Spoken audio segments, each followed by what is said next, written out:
Honestly, I think that Trump would have won 2020 if he told his voters to vote by mail, but he didn't, and I think that's what cost him. And I think that's why he changed his tune about vote by mail, when you got to the Senate races. Next comment was President Trump. There's a lot of this. Trump supporters love him far more than Biden supporters love Biden. That's just a fact. I think Trump supporters are voting because they really believe in Trump. I think Biden supporters are voting because they don't believe in Trump. It's less about their belief in Biden than it is about their disdain for Donald Trump, which is kind of an interesting place for us to be in. I think that went back to Trump versus Hillary Clinton. Voters didn't really seem to be voting for candidates. They were voting against the candidate they didn't like. I hope that's not the direction that our elections take, longer out. I know that is going to be what's driving a lot of the voting in 8 months, but that is where it is right now. MAGA, y'all. Yeah, there's a lot of support for Trump there. Trump wins in an honest election.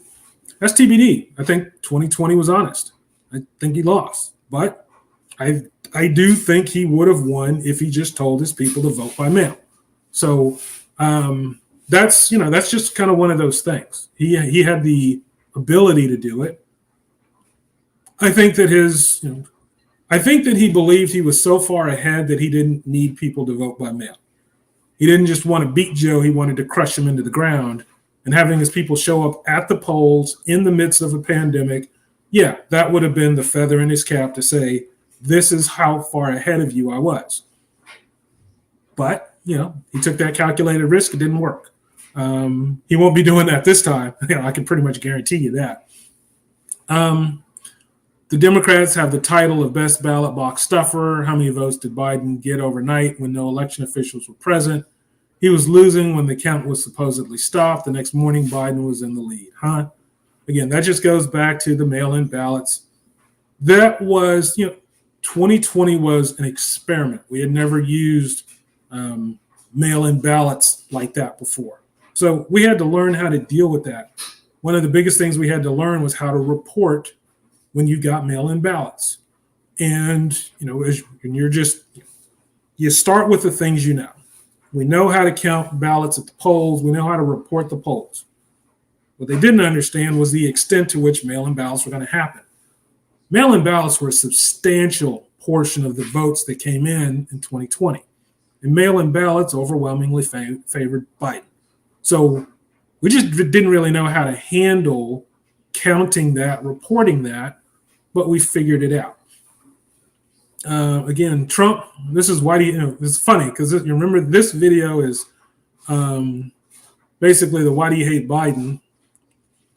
And you had so much, whoops. I meant to do that one. Why? Yeah, here we go. Go back to my comments. I think I pulled up my other, okay. No, I had it right, okay. So why do you hate Joe Biden? Sorry, I've done a lot of these. Okay. He hates America and he doesn't try to hide it. I don't believe that. I don't believe Joe Biden hates America. I don't believe Trump hates America. I don't believe we've ever had a president who hates America. I think we've had presidents who've had more versus less of their focus on America versus foreign policy. But this kind of extremist rhetoric, when people do this, they lose people when they might have a valid argument because they say something that's just so wacky that you can't hear them.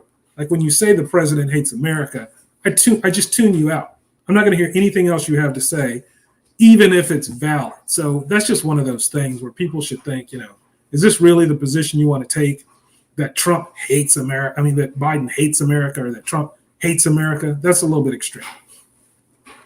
Okay. Gave Afghanistan to the Taliban. Flooded the country with immigrants, gas prices, food prices, the war between Ukraine and Russia, the conflict in the Gaza Strip. Okay. gave Afghanistan to the Taliban.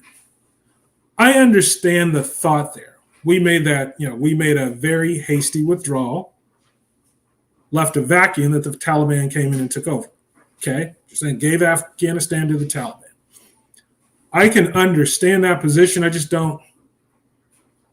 I don't know what people are expecting. So that's kind of a question. Because if you're saying, I wanted us to stay in Afghanistan, I get that. The question just becomes, what are you hoping to accomplish there? We weren't going to take over the whole country. So if there's an objective, if you're like, I wanted us in Afghanistan until we accomplish something specific, set up a pipeline, set up a base of operation, did something, like, I get it. We've been in the war in Afghanistan for over a decade. People can forget that. We lost a lot of troops. And pulling the troops out and saying, you know what, no more lost American lives. Like, I can see both sides there. Flooding the country with immigrants, I understand the concern there. I mean, this one I get. This is a big issue that Biden's going to have to deal with. Because I think people are in different places on immigration. I had a conversation with a buddy about this. We just kind of said, why do you think the U.S. has such an interest in bringing immigrants into the United States? And his first reaction was, we don't. To which I said, oh, yes, we do. They're not coming in here, in the midst of huge opposition. We're letting them in. You need to ask the question, why? And I think some of it has to do with the economics, because the immigrants come in and they tend to take lower paying jobs that Americans largely don't want. Those minimum wage jobs post-COVID, when everybody had new options and remote work was available, those jobs became harder to fill. People don't want back-breaking work for minimum wage when there are better options. But we still need to get those jobs done. Immigration helps with that.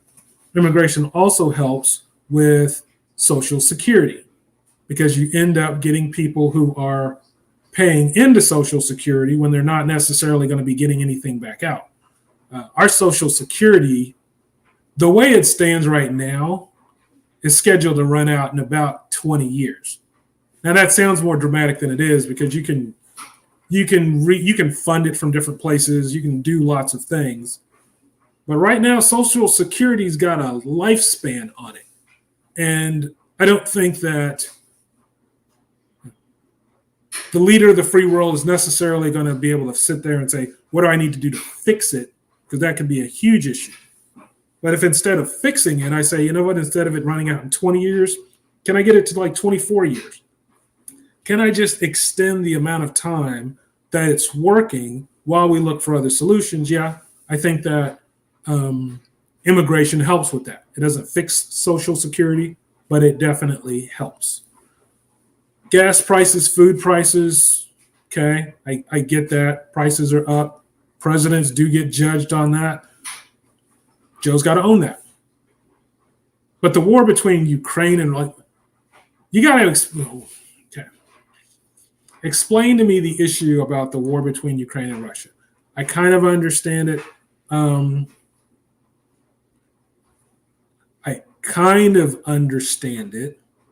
But some of that has to do with us and what we're after.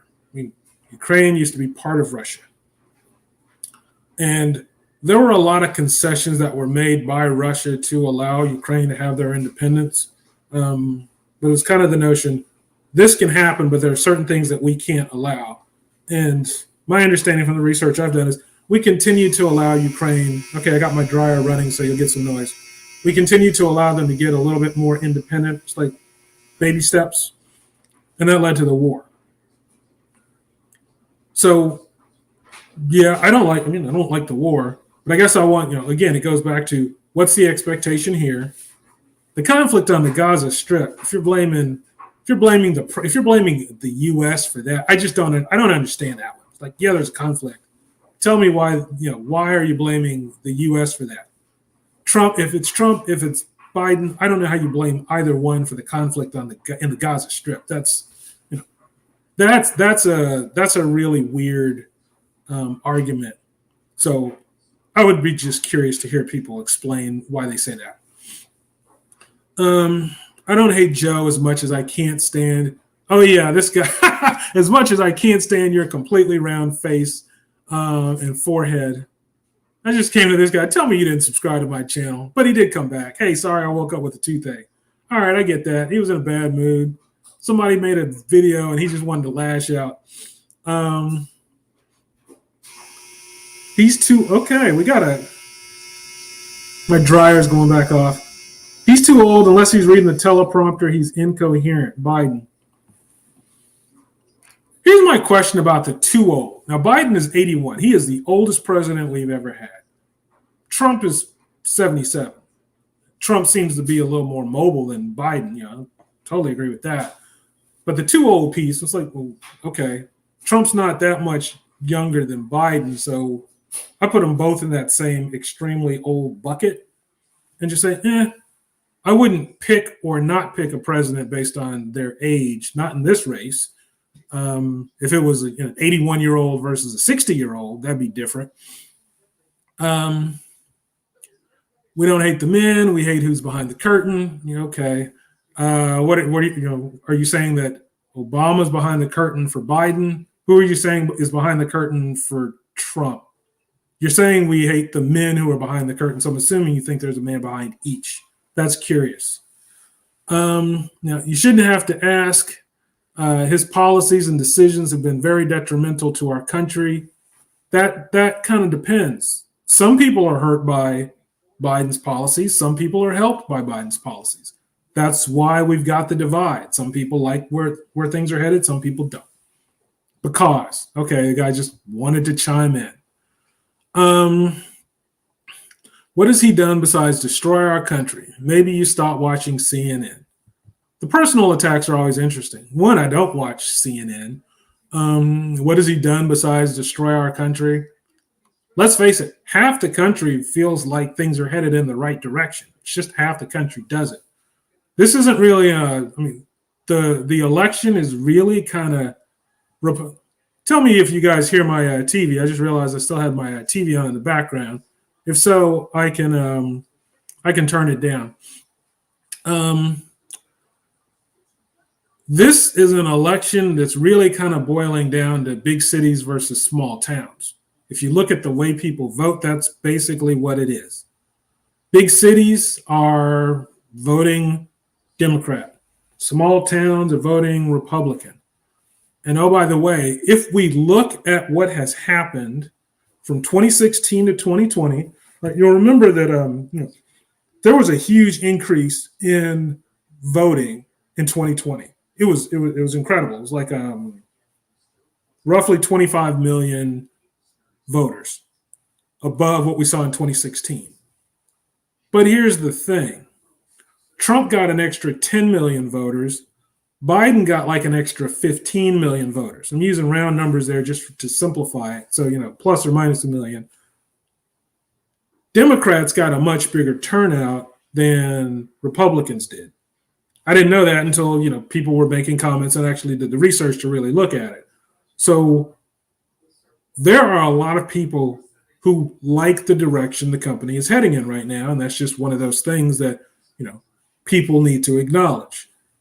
Your situation may not have improved, but a lot of other people's situations did. And that's why they're voting the way they are. So the list is too long. The one I will mention is he's always been an unmitigated idiot, and I imagine he'll continue to be exactly that way. So those are just those useless comments. Like, okay. I like when people actually have some substance. I don't hate Biden, but don't know him. But saw a video of Sleepy Joe making a reference to black people and roaches. Then years later, he tells black people ain't black if they vote for Trump. I didn't look into this roaches thing. I don't know. I've heard, I guess that one I've seen comments about some of Biden's old videos being manufactured. People go in and they make something and they say, ooh, look what Biden said, and he didn't actually say it. Now, telling black people if you vote for Trump, you ain't black. I didn't like when Biden said that. I will admit I was personally offended by that. But I don't vote for a candidate based on my race. I vote for a candidate based on my bank account. If Trump or Biden is better for me, then that's what I'm going to use to make my decision. And if they say stupid stuff, I'm not going to let that prevent me from making more money. So he said that. I didn't like it. He did apologize for it, but it is what it is. Beijing Biden. You're saying Biden is owned by China. Okay, give me some more detail there. Okay, shut down American energy production. Open the southern border. Re-entered Paris Climate Accord. Spent billions on stupid green energy. Spent billions on Ukraine. Spent billions on illegal immigrants. Weaponized the Department of Justice, FBI, increased regulatory restrictions on business, trying to buy votes by paying off student loans, is turning his back on Israel, took money for favors from enemies of this country, appointed worthless individuals to positions within the government based on diversity, not qualifications, who have in turn hurt our country. Fix this and we're good. And most of his stuff I understand. It's like, okay, I understand what you're saying. I just said, what do you mean by is turning his back on Israel? And I researched the energy situation. I agree the decision seems unreasonably detrimental to America. I actually went back on. We'll come back to this because I've been digging deeper and deeper into this. And then he's changing his position on Israel to satisfy the far left. You still haven't said exactly what it is. They are our one true friend in the Middle East. The left is backing the terrorists, Hamas. What? When did this happen? Okay, I didn't read this. The left is backing Hamas. See, when people say stupid stuff like that, they just lose me. Without taking into account Hamas started this war. Joe's weakness encourages aggression. This will not stop. Putin will continue to advance, and China will begin their quest to become the only world power. When people go off on these conspiracy theories, it's hard to talk to somebody when they go this far off the rails. So let's go back to the things they said that were more sensible. Okay. And actually, bear with me 1 second. I want to turn the volume off on my TV because I don't know if I will get a copy strike if I got TV sound playing in the background.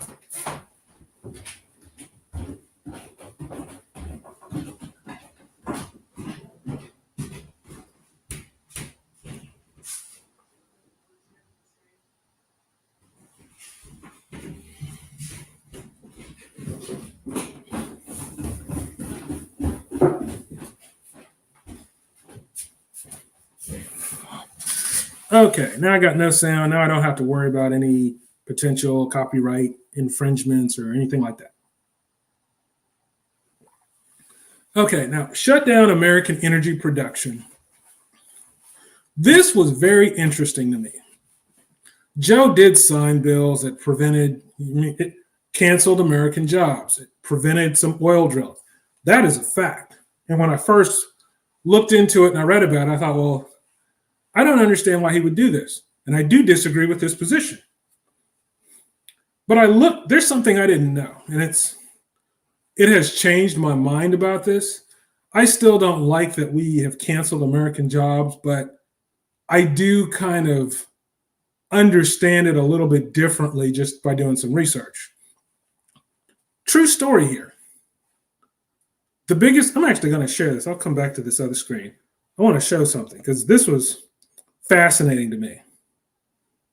The United States produces more oil in the world than Saudi Arabia. I didn't know that. We are the biggest producers of oil in the world. Let me make this bigger.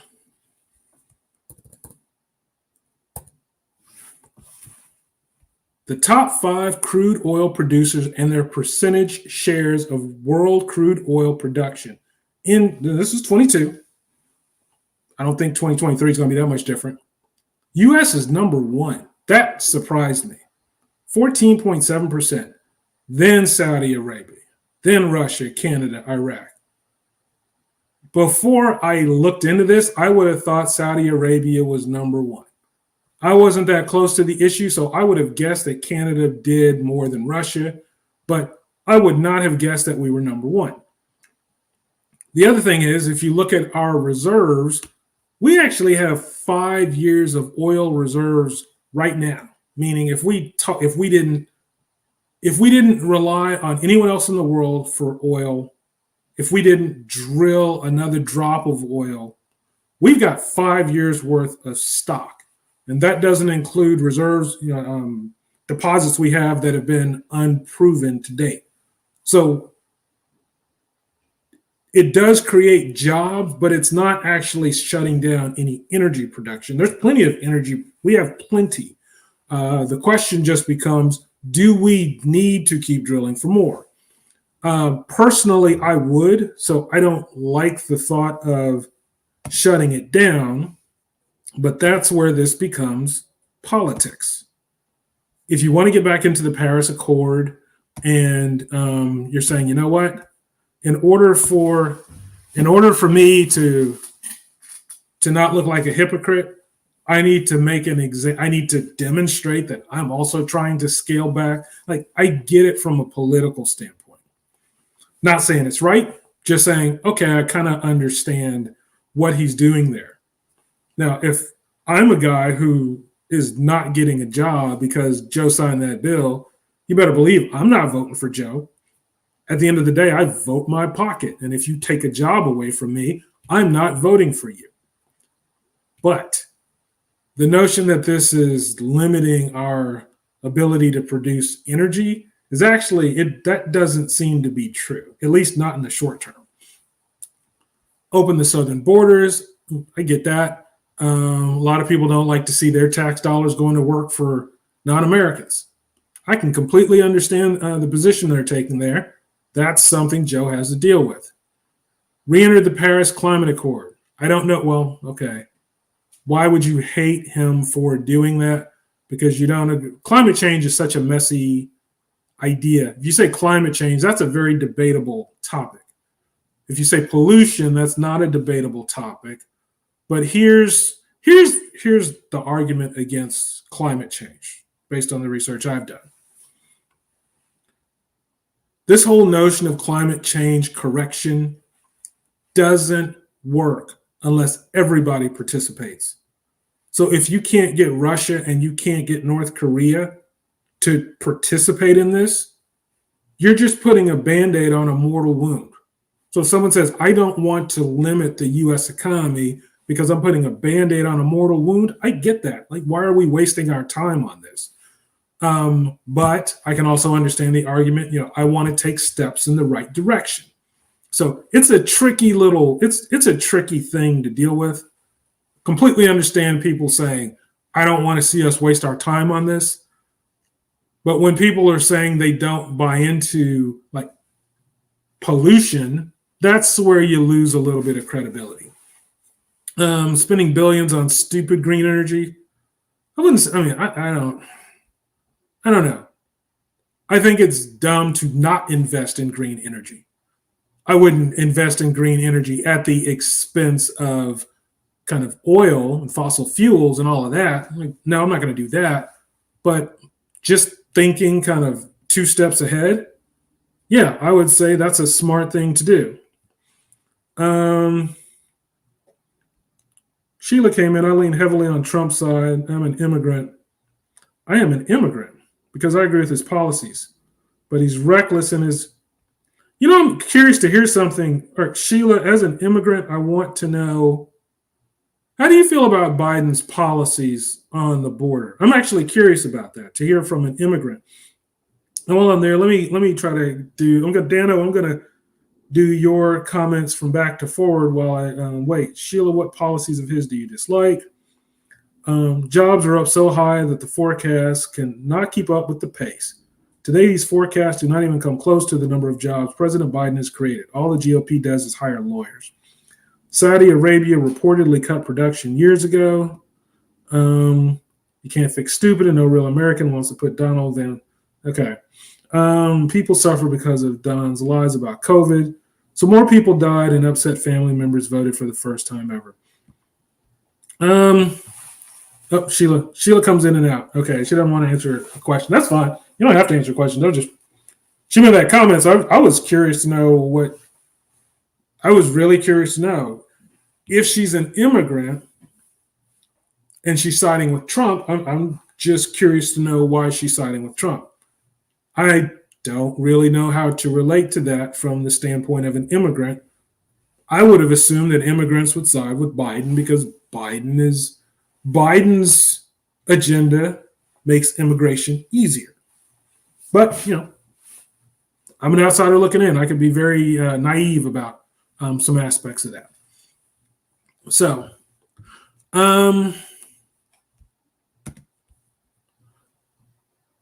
weaponize the Department of Justice and the FBI. That's not true.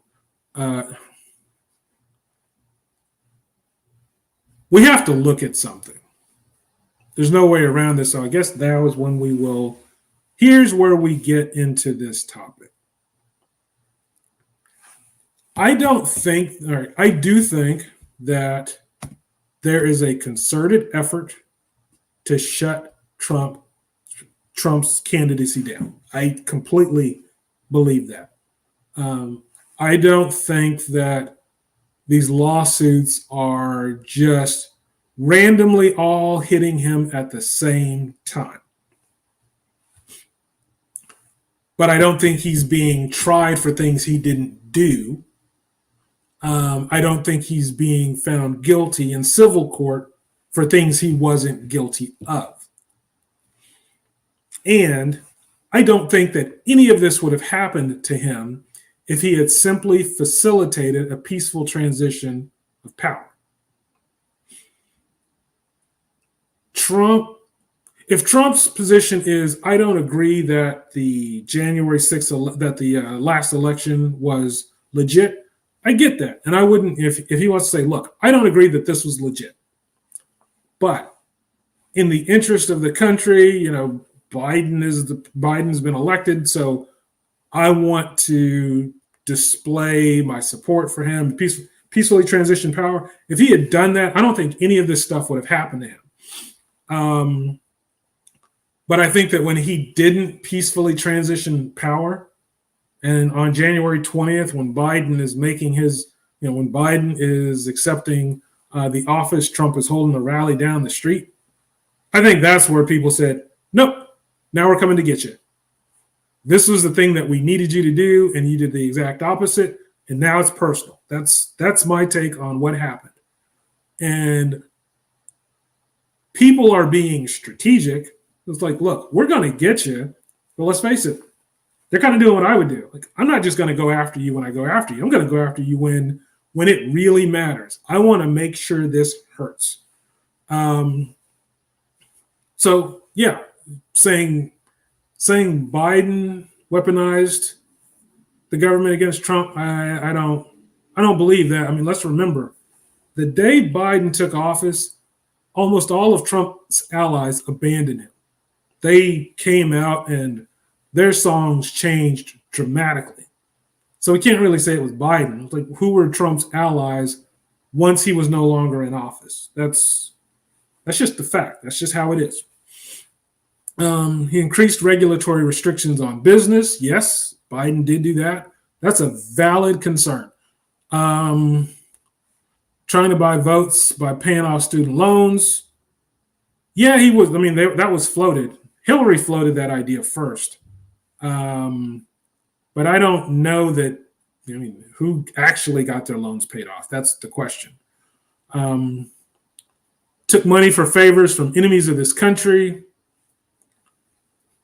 Honestly, there's a lot of, that one. Tell me something that one candidate did that I don't think everybody's doing. I don't think any president in history has their hands clean on that. I think there's a lot of glad handing. There's a lot of stuff going on behind the scenes, and that's just what it is. Appointed worthless individuals to positions within government based on diversity, not qualifications. Okay, so the biggest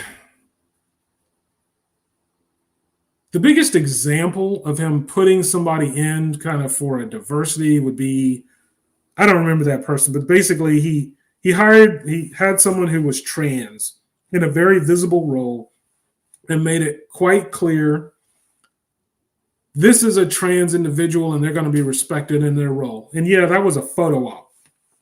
That's what it is. But this is politics. That's the game. You're trying to win votes. If he can put, if I was president and I knew, this isn't speaking for or against the trans community. This is just talking about like a political approach. If I was president and I thought that having a trans person in a role and letting the world know that I had a trans person in a role was going to win me my next election, you better believe I'm going to have that person in the role. Are they qualified for the role? They're qualified for what I need them to do, which is win me votes. As long as they don't, do something that's detrimental to the nation or to my campaign. Hey, your job is to get me votes. As long as I'm doing that, you are A-OK in my book. But let us keep driving. You have to ask, have you been living under a rock? It's always weird when people say stuff like that. Do you really believe that the whole world believes what you do about the candidates? If that's the case, Biden wouldn't have won. Joe Biden is a saboteur destroying our country. If you want to say that, okay, but give me something specific. I think he's stupid, too stupid to be president. Again, useless. I can't stand Joe because he's a corrupt old senile man with a heart that lies about Israel and abortion. He swears he's practicing Catholic, and that's a lie. I don't know about that. A heart that lies about Israel and abortion. I don't know what they mean about lying about Israel. So I would love for them to be more specific. Now, the whole Roe v. Wade, he wants to reinstitute Roe v. Wade. I don't know if he can. That's the Supreme Court. But if he's saying he wants to, okay, let's see what you can do there. I don't think that's going anywhere. I think Roe v. Wade is pretty much over. But, it'll get him votes. That's a campaign message. There are campaign messages, which are, I'm saying this because I think it's going to get me votes. And I don't think I'm ever going to be held to it. I don't think I can actually implement it, but I don't care. It's going to get me votes. Oh, these antichrists, give me a break. To answer this question, I would need a roll. Yeah, okay. You need a roll of toilet paper, an elite typewriter, and enough time to make a 4-column list, single space. Oh, let me see. Sheila liked one of Dano's comments. There is nothing conservative about the GOP today. So conservative politicians are quitting. Yeah, the Democrats and the Republicans today are not the Democrats and the Republicans of yesterday. It used to feel like Republican versus Democrat had to do with the financial, the haves versus the have-nots. That's what it felt like. And it was financially based. Now it feels like it's more socially based. And it's like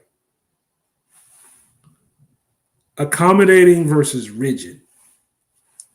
And people who basically don't really like Democrats feel like they're too accommodating. There's too much that's going on that I don't agree with, and I don't understand what the country is about anymore. That seems to be the argument here versus like too restrictive.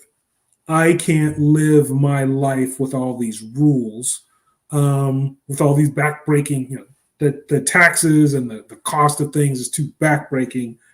I can't find a way to live in this. That's what it seems like it's become. But that's my take. That's a lot of what people campaign on. And we'll see. We're going to see in 8 months what happens. Okay. Because with his open border America, this includes every American, and you will pay dearly for this decades and decades, like we are still paying for 9/11, which, by the way, was due to Bill Clinton's negligence. Also, this negligence caused the big housing bubble that burst. Okay, wait. Bill Clinton's negligence caused the big housing bubble that burst. You're not saying his 9/11 negligence caused this. Presidents matter, Trump 2024. Can you imagine if Hillary Clinton won? Well, if Hillary won, it would be very much like what we've seen with. Actually, you know what? Well, we'll come back to that. Okay. 9/11, Bill Clinton's negligence. Look, that's such a weird thing. The fact of the matter is that, yes, the terrorists in the 9/11 attack had been identified before the attack. But there are lots of terrorist plots that get identified before the attack. So part of what the FBI has to do is kind of assess the reality of the threats, because they don't seem to be able to chase down all of the threats. There are so many. And my understanding was, in looking at threats, we see that this is a threat, but this doesn't feel realistic. They grossly, miscalculated that. And that's where we get into the whole notion. There was that famous quote, 9/11, our problem with 9/11 was a failure of imagination. We failed to understand just how far someone was willing to go to accomplish something. So we never considered what they would try to do to accomplish this. But yeah, to lay that at Bill Clinton's feet is kind of silly. The big housing bubble. The housing bubble, that's a whole separate thing. The housing bubble was a result of a good economy that couldn't last forever, and people being given loans that didn't make any sense given their actual income, because everybody thought it's going to be green skies forever. And one day, somebody realized that, you know what? We're overextended. There is no way we can float this much debt. It's impossible to sustain this. There's a movie called Margin Call. It's a wonderful movie. Kevin Spacey, I know you got issues. Kevin Spacey's got his issues. Kevin Spacey's in that. A couple other guys. It's a great movie to look at when you want to understand this. It's not just a great movie to look at to understand the housing bubble. It's a great movie, great acting, great lines, great setup. But yeah, it really gets into how, basically we got greedy. It's like you go to the casino, hey, I'm up and I'm going to start betting bigger because I'm making more money and I can grow even faster. And you keep betting bigger and bigger and bigger, but the house always wins. And eventually you got a big old bet out there and your number doesn't come in and suddenly you're broke. That's kind of what happened. Let me see. Because he's a puppet, he's allowing illegal immigrants who are murderers, rapists, and whatever. Actually, I shouldn't say it. Let me say grapists. I got to come up with a word for that because I think the filter will be upset if I say that. He's allowing murderers, R's, and whatever to come over and vote for him. But yet our people can't even vote who are felons. It's all a bunch of mess. That's just one of the many things, especially his cognitive ability. Okay. He is allowing immigrants. Some illegal immigrants. To call them all murderers, that's just kind of racist, honestly. Call them all R's again. There are a percentage of immigrants who come over who are criminals and who commit crimes, and we've seen some of the impact of that. That just gets into this. It gets into this very uncomfortable conversation where you start to say, it's what you call triage. You don't have a good solution, so you say, what's the best bad solution we've got? If I need to fill 100,000 jobs that nobody wants but that are necessary, and I know that every 10,000th person I bring in is going to be a problem, then you start to do the math and say, overall, is there more benefit or is there more harm in what I'm doing? And you can debate, what the right cutoff is, but I think that, they've just done the math and said there's overall more benefit than harm. So we want these people in because we need production to continue. So why do you think there's so much of a focus on let's encourage people to have more kids? Let's make it harder to terminate. We need citizens. We need workers. And there's a concerted effort to try to bring that in. We got an interesting conversation. Sheila has a bad connection over there in Russia. I'm at work, have ear pods in. I'm hiding my phone. So I keep going in and out of podcasts. It's going to be interesting to see what Dano and Sheila get into here. I'm looking forward to reading through these comments. I love Trump's zero tolerance on the immigrants issue. Donnie appointed disgraced attorney Christina Bobb to be the RNC czar of election integrity. Best people, Home Depot. Okay, I'm gonna let you guys have your fun. Yeah, as we keep going here. So that was just a goofy comment. This whole felons thing. I mean, I don't understand that. Look, illegal immigrants cannot vote. I don't know why people keep saying that. That's just not true. Now, if you're saying U.S. felons can't vote, well, so what? Are you saying they should?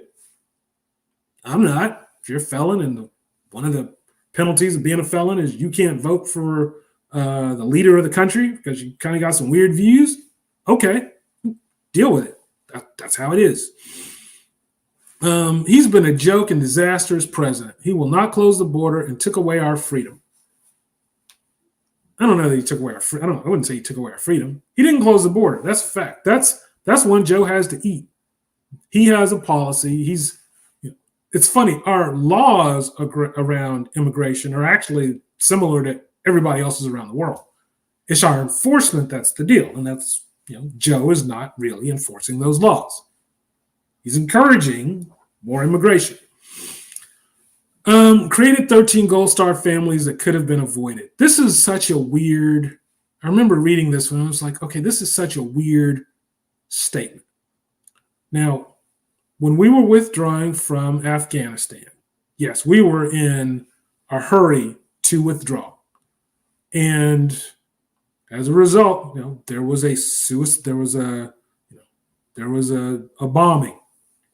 And I'm not sure. I'm learning the algorithm, so I'm not sure what I can and cannot say that will get flagged versus not. So there was a bombing.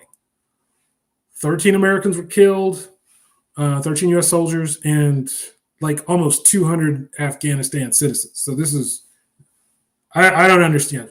That's some crazy stuff you're dealing with.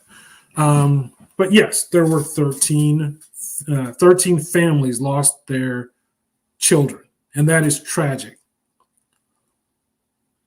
But we were withdrawing from a war zone, and if your problem is the 13 soldiers who lost their life, then my question is, well, if we stayed, we'd lose a whole lot more than 13 soldiers. So is your problem the 13 soldiers, or is your problem how we withdrew? If it's how we withdrew, okay, that's a conversation. We didn't have to be so haphazard about it. That's a debatable topic. Like, have the discussion. But what do you mean by the 13 Gold Star families? Would you rather 200 Americans died? I wouldn't. Let's minimize the loss of life here. I would love for people to give more detail on some of these things. I think Biden is not in mental health right now. Is bad, and he's being used by a corrupt and ruthless group of people who want to change America.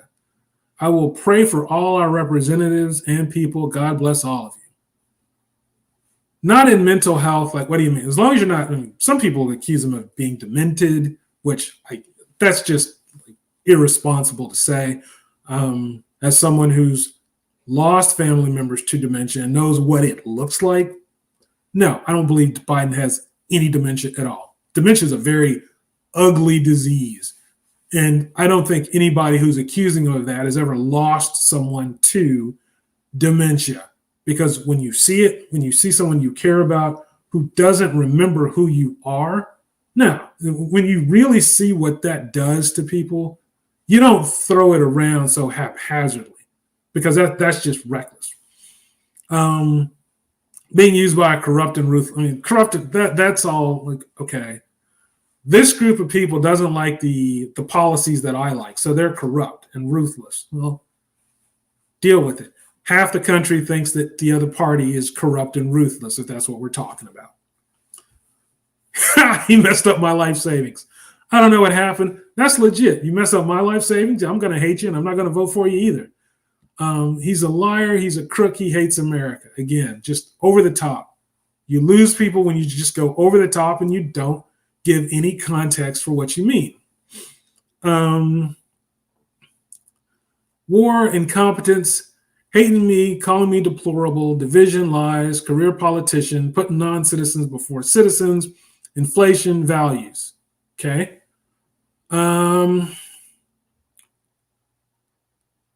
War and at least I understand where you're going with war, kind of. You don't like the way we're approaching it. Okay. Incompetence. Okay. Hating me, calling me deplorable. Well, that was Hillary. I don't think Biden's ever done that. Maybe he has. I don't know all the stuff he said, but I wouldn't lay that one on him. Division. There's division between the parties. There's division in America on the party lines. Lies, career politician. I don't see us putting non-citizens before citizens. That's extreme. But I do see immigrants getting some benefits that I understand tick people off. If I'm struggling to feed my family, if I'm struggling to see a way to retire, and I see immigrants being given housing and allocations, and I'm thinking my tax dollars that aren't feeding my family are feeding some family who I don't know or care about. Yeah, that's going to tick me off. I get that. And if that's how you vote, I get that too. But on the other side, I also understand, I have a perspective on why I think there's such an interest in immigration. So it's like, okay, we need to fill some jobs that Americans aren't going to want because they're hard work that don't pay that much. And we need to fill the coffers of Social Security with people who are going to put into it and not get much out of it. So I get it. Agree or disagree. It's like, oh, okay, I get it. Inflation, okay. Values, okay. See, that's legit. Sold out the country, again, just way over the top. Like, give me a break. You need to do something that's more concrete. Okay, the fact he isn't actually the president. We all know he wasn't legitimately voted in, though we accept it. We also all know someone else is running him or a team is. Yet we all accept it like it's okay. It's the puppeting. It's the lies that America isn't burning beneath him. It's so much more. I don't have time to type it all. Okay. I don't agree. I mean, let's face it. He is the president. You don't think that the election was legit? People say that, but I just asked the question. Nobody has shown any concrete evidence. And that's not me saying that. These are Republican senators who, the day Trump was out of office, came forward. They turned on him the day he was out and said, I haven't seen any evidence of election corruption. Chris Krebs, head of cybersecurity, again, lifelong Republican, voted for Trump twice, was responsible for making sure the election was legit. And his statement was, it was the most secure election in history. Now, if there's evidence, I just want to see it. I want to see something concrete if you don't believe the election is legit. But the only reason I see people not believing it's legit is because Trump said it wasn't legit. And I just need something more substantial than that. Now, we all know someone else is running him or a team is. Well, okay. News that guess what? You're right. The president doesn't just sit back and make all of his decisions. He's not the dictator that other countries have. He's something more of a figurehead than you would see in some other countries. We've got Senate, we got Congress. There's a system of checks and balances. The president doesn't have the ability to just do any old thing he wants, but he does have the ability to use his influence to try to get things to happen. So, yeah, he's got people behind him or feeding him things to work through. Sure, all presidents do. You just have to kind of, it's like pick your poison. Which candidate do you think is better or worse for you? Sniffer in chief. All right, Biden's son seems to is there any evidence of Joe Biden using drugs? I mean, Hunter Biden and I don't remember Joe's daughter's name. Yeah, sure. Seems like there's plenty of stuff about them. What about Joe? I don't know anything about Joe specifically. He got millions from China. Okay. Some of these is just like whatever. Open borders, yeah, that's Joe's problem. That's a campaign issue that he's going to lose voters on. Can't think of anything Biden has done for the working class. He has divided America for just about everything, on just about everything. Never says anything positive about America. Whatever is going on in the world, Biden always blames the United States. Biden is the leader of the Democratic Socialist Party of the United States of America. There's a lot more to say. However, there is not enough time in a day to say it all. Okay. Can't think of anything he's done for the working class. Well, that depends on who you are. There are people who have lost their jobs because of Biden and his approach to energy. So, yeah, some people in the working class are suffering under him. But he's also exploring green energy and all kinds of other things. So he's taking jobs from one place and putting jobs someplace else. And depending upon what state you're in and what your focus is, yeah, he's hurt you or helped you.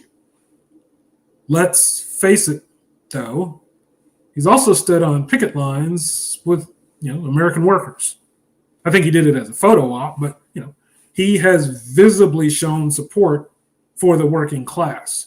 So to ignore that and say he's never done anything for the American workers, that's just inaccurate. Never says anything positive about America. No, that's not true. But you can selectively listen. If you're saying he never says anything I personally want to support, well, okay, that's different. He always blames the United States. See, that's like, does he blame the U.S. for Ukraine, for Gaza Strip?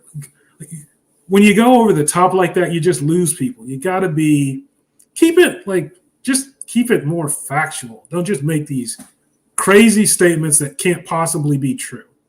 Calling America a socialist is just nonsense.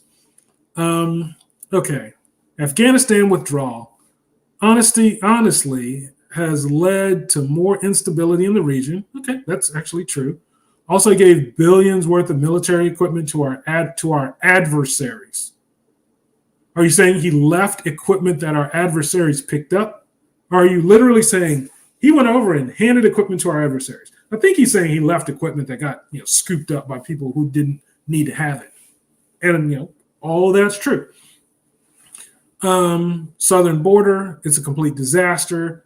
After the end of Title 42, our economy is sad to even think about. Inflation, stock market, etc. Is our economy is sad to even think about? This is a true story.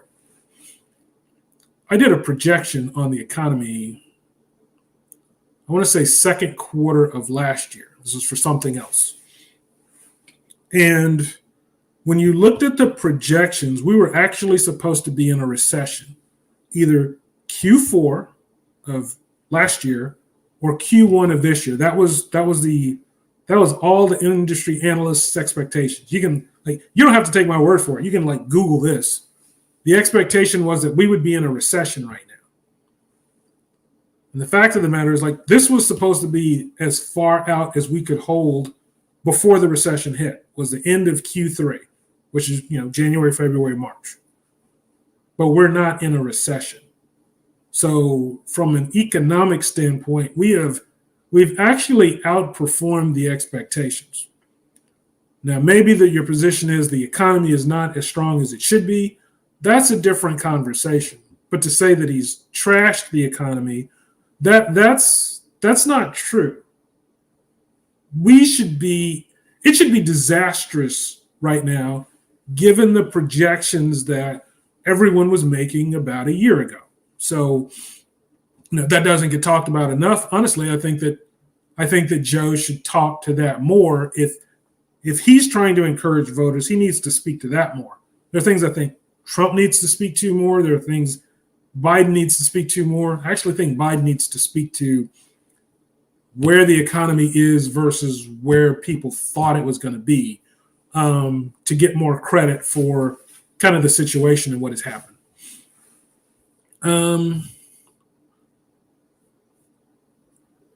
We'll come back to some of those. I mean, the whole energy thing is just, it's like, okay, what's the goal? Are we just making jobs to make jobs? Which I don't have a problem with. I like to see, I want to see more jobs, more good paying jobs for Americans. And let's face it, what was one of Joe's promises during the State of the Union? He's going to create 6-figure jobs for people, more jobs, more 6-figure jobs that you don't need a college degree for. It was a very interesting series of promises he made. Is that really going to happen? We're going to have to see. And he will be held, somebody's going to hold his feet to the fire if he doesn't do that. But, that was one of his campaign promises. Goes back to what's he doing for the working class? Well, he's promising jobs. I don't know that he's promising as many jobs as Trump promised. I think Trump's promising more jobs. And I'm not just saying that, I think Trump can deliver more jobs, because I think Trump will say, you know what? I want to open more of the floodgates on dirty energy, which creates lots of jobs. I think he'll do that. That's just not important to all the voters. So it's kind of the question, is that an idea that you think is going to win you some electoral votes? Why are you wasting my time? I just felt like responding to this person. What do you mean? You chose whether or not to watch the video. I didn't force you to watch my video. It's late in the game for Biden. He's 81 plus. He's 81. How can an intelligent person support him? I'm 75. What's your end game? This is one of these conspiracy theorists. 2 things. 1, look at the comment section. People have intelligent arguments for supporting both Trump and Biden.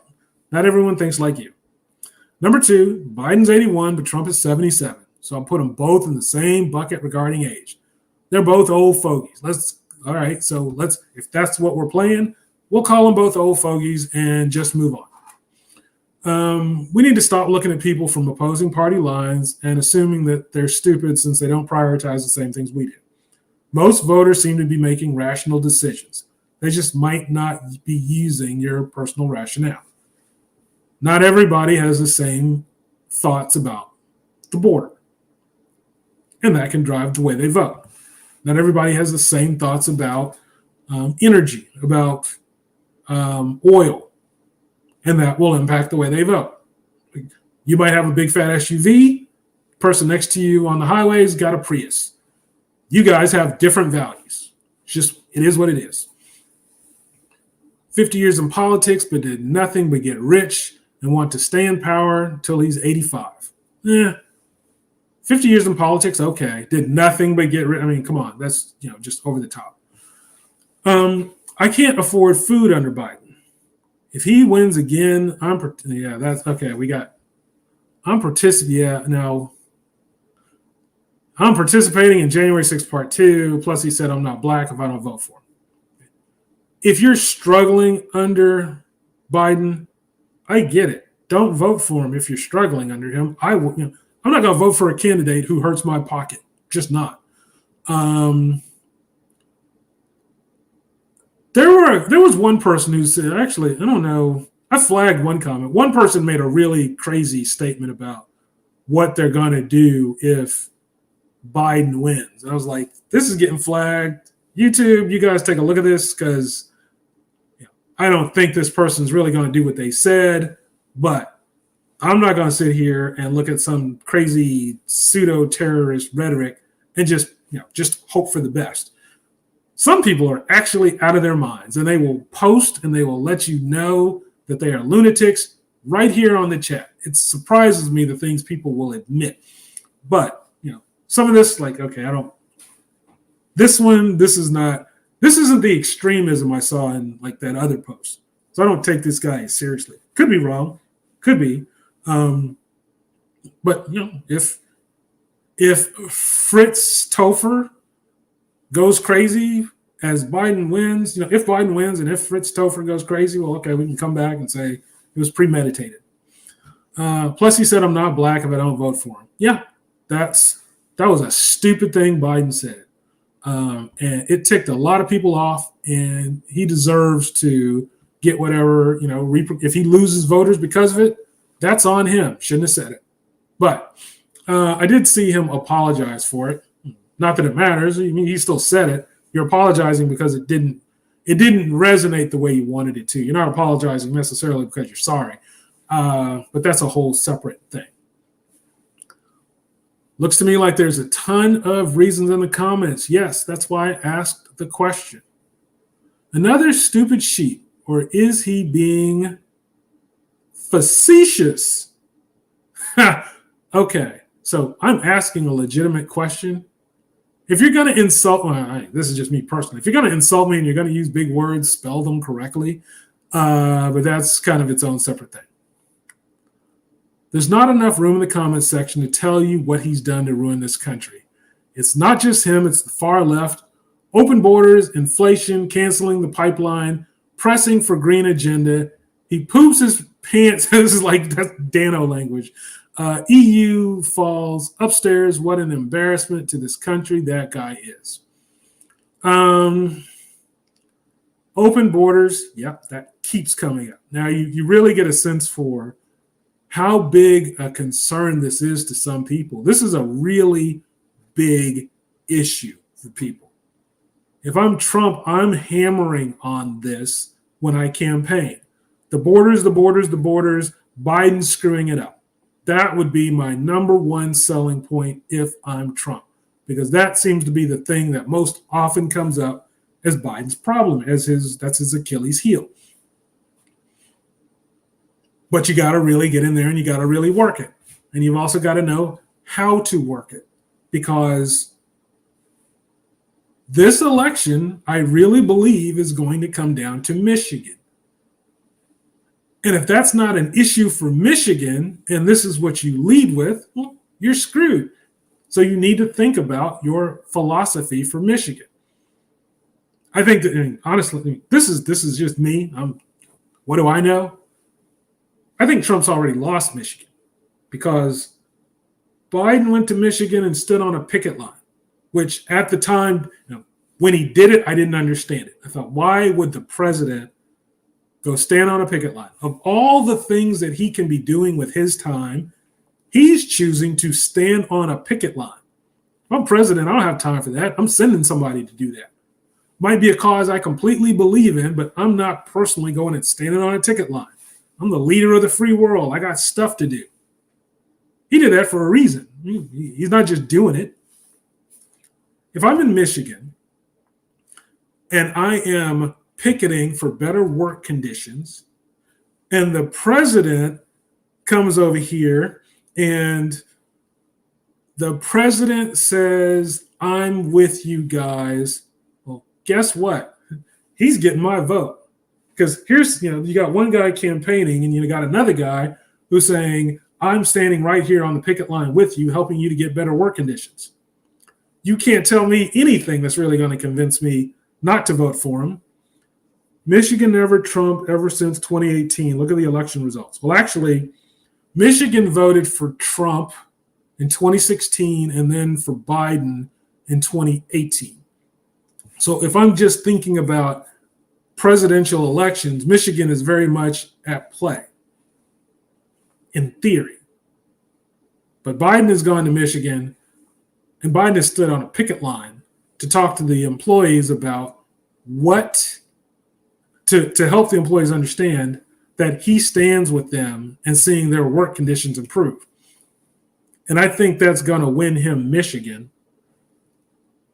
And I don't know what Trump can do to overcome that, because just going there and campaigning and asking for money when the other guy went there and stood on a picket line and helped you make more money, it's not at all equivocal.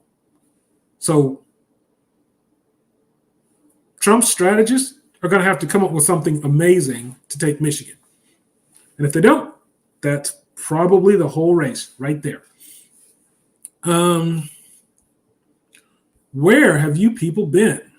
The country's economy is doing great. Unemployment is low and the infrastructure is getting updated. Your delusions are adorable. All facts. Even Fox News has to admit it. Trump was a terrible president. The guy is a crook. Okay, there's no way Fox News is going to say that. And honestly, I mean, let's take a step back. Let's get away from Trump the person. Was Trump a terrible president? Was he a terrible president? Is that an exaggeration? I think that's an exaggeration. He might not be your favorite president, but for the most part, people who don't like Trump don't like his character. I don't know many people who don't like Trump because of policies. Now, COVID, sure. He screwed up COVID, but everybody screwed up COVID. To say Trump alone screwed up COVID, that's not true. Let's face it. I mean, you can look at, if you do the history of COVID. Here's the reality: COVID never really had to happen. There's I don't remember this guy's name. There was a scientist in China who identified this virus early, and he recognized the potential catastrophe that it posed. And he said to his government, we need to quarantine this area. There is some nasty stuff out here, and if we don't do something about it, it's going to get out and we're not going to be able to stop it. Now, this is all factual. And China didn't take him seriously. They shut him down. And later, they realized that he was right, but then it was too late. So, is COVID Trump's fault? No. Is COVID necessarily China's fault? No, I don't know exactly what started it, but there was a lack of recognition for how serious this was going to be, and that just seemed to precede it everywhere it went. And it wasn't until we saw what it actually was that we started to do something about it. But then it was too late. It was actually an interesting case study on kind of pandemic response and what the world will do in the face of something crazy. I remember looking at the COVID maps and seeing it spread, and it was always so. And it's kind of a dark humor thing, but you look at that and you say, I've seen these zombie movies where zombies run around infecting everybody and everybody's trying to hide, but they can't get away. And after COVID, I thought, that's not how it's going to happen. People are going to just walk down the street and get infected because they're going to be arguing about their freedoms and don't tell me to wear a mask, and we'll just catch it. It won't take nearly as much effort as the zombie movies make things out to be for the world to fall apart. Now, one of the problems with COVID was also COVID started out and it was super lethal. But we quickly got to a point where we were able to kind of manage it. And by manage it, I mean, at first we didn't have enough beds for all of the people who had COVID and needed urgent care. But we got to the point where we could manage the patient load, and we never really readjusted our expectations to match what COVID actually became. Once we got to the point where we could kind of manage it, we never said, okay, now let's adjust our expectations to where it is now.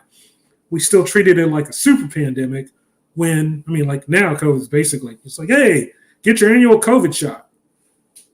I don't think anybody thought we'd be here, when we were in the worst of it.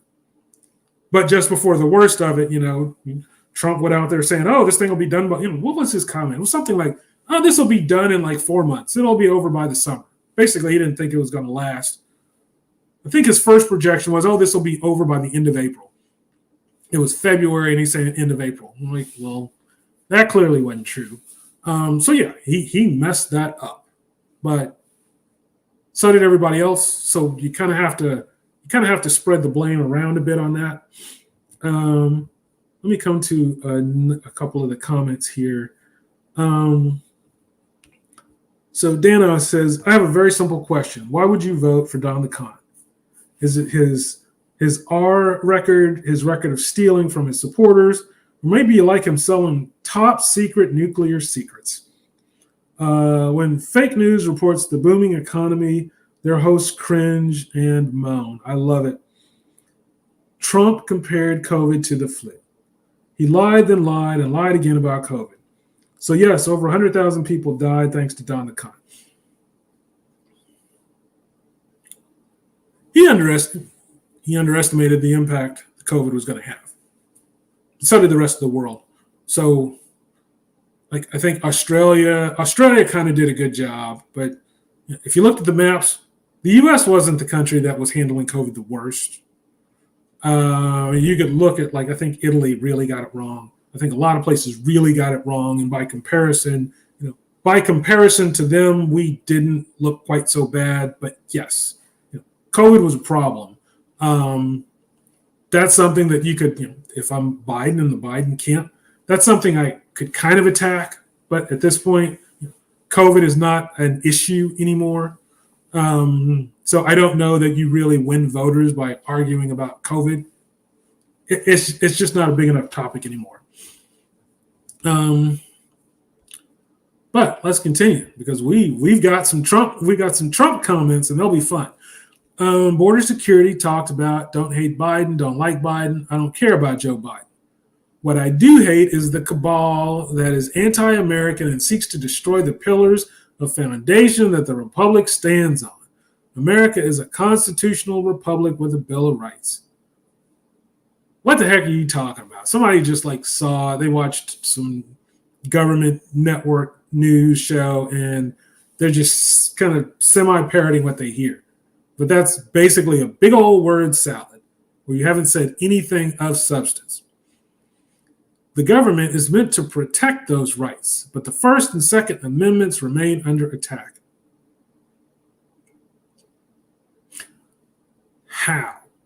How freedom of speech, right to bear arms, how are those under attack?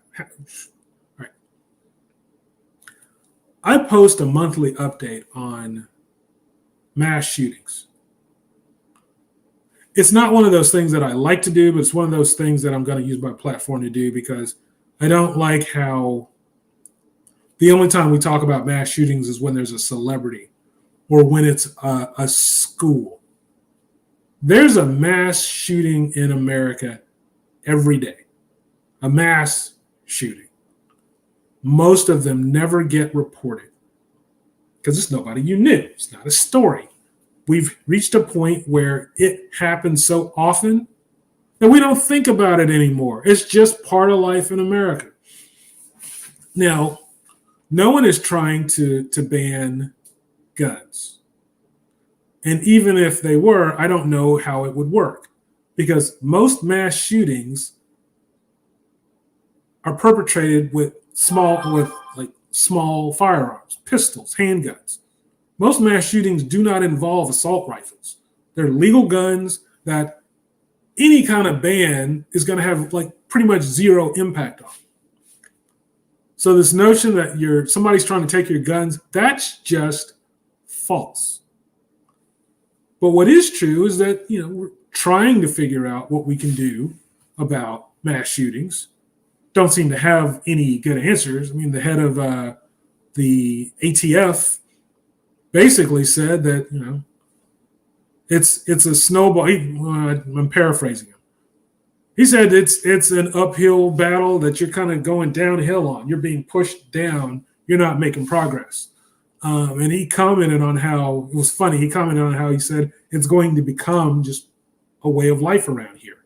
And I thought, no, it is a way of life around here, and it shouldn't be. But nobody's going to take your guns. I don't know how to solve it. Given what the problem is, I don't see an easy answer. It's a moral issue. and I don't know how you fix that for people.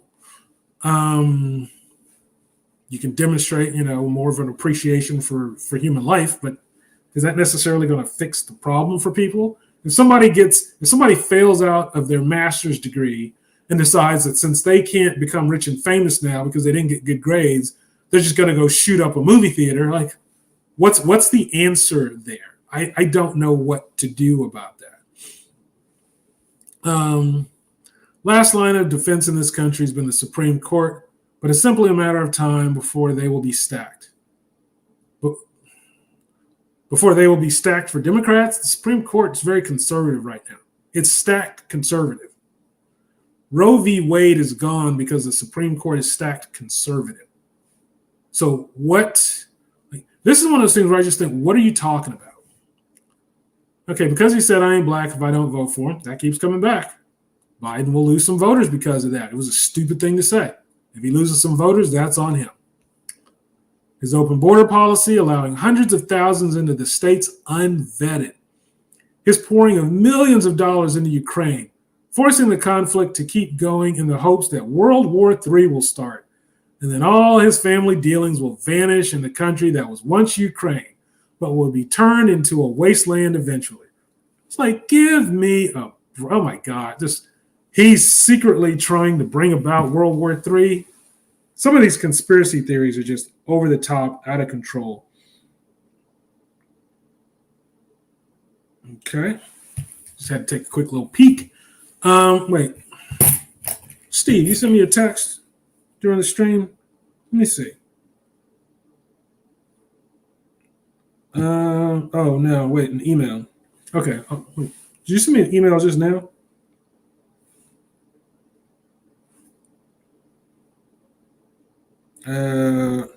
No, I just got your email. Okay, it just popped up here. Delays in the text feed. He's fed answers through his seldom used earpiece. Do you think he's the only one who's, oh, wait, I skipped one. He makes our country look bad by appearing senile and weak. During his term, inflation has skyrocketed. He is more interested in helping Israel and Ukraine than he is in helping America. Okay. Don't have my number and sent me an email an hour ago. You don't have my number. I'm clearly not going to post that on here. There are too many crazies. But yeah, if you ever want to send me a text directly, like we can email offline to connect.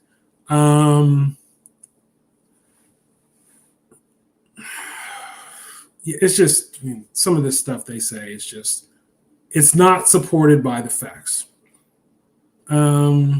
I think those pieces are always in use, but he is too senile to efficiently listen to them. That's just silliness. Biden's not a dummy. Always has been a liar. He is Obama's puppet. He didn't win in 2020. His wife should be locked up for not putting his health before power. Again, nonsense. Now, does Biden get advice from Obama? He'd be stupid not to. Just about every president consults past presidents on issues.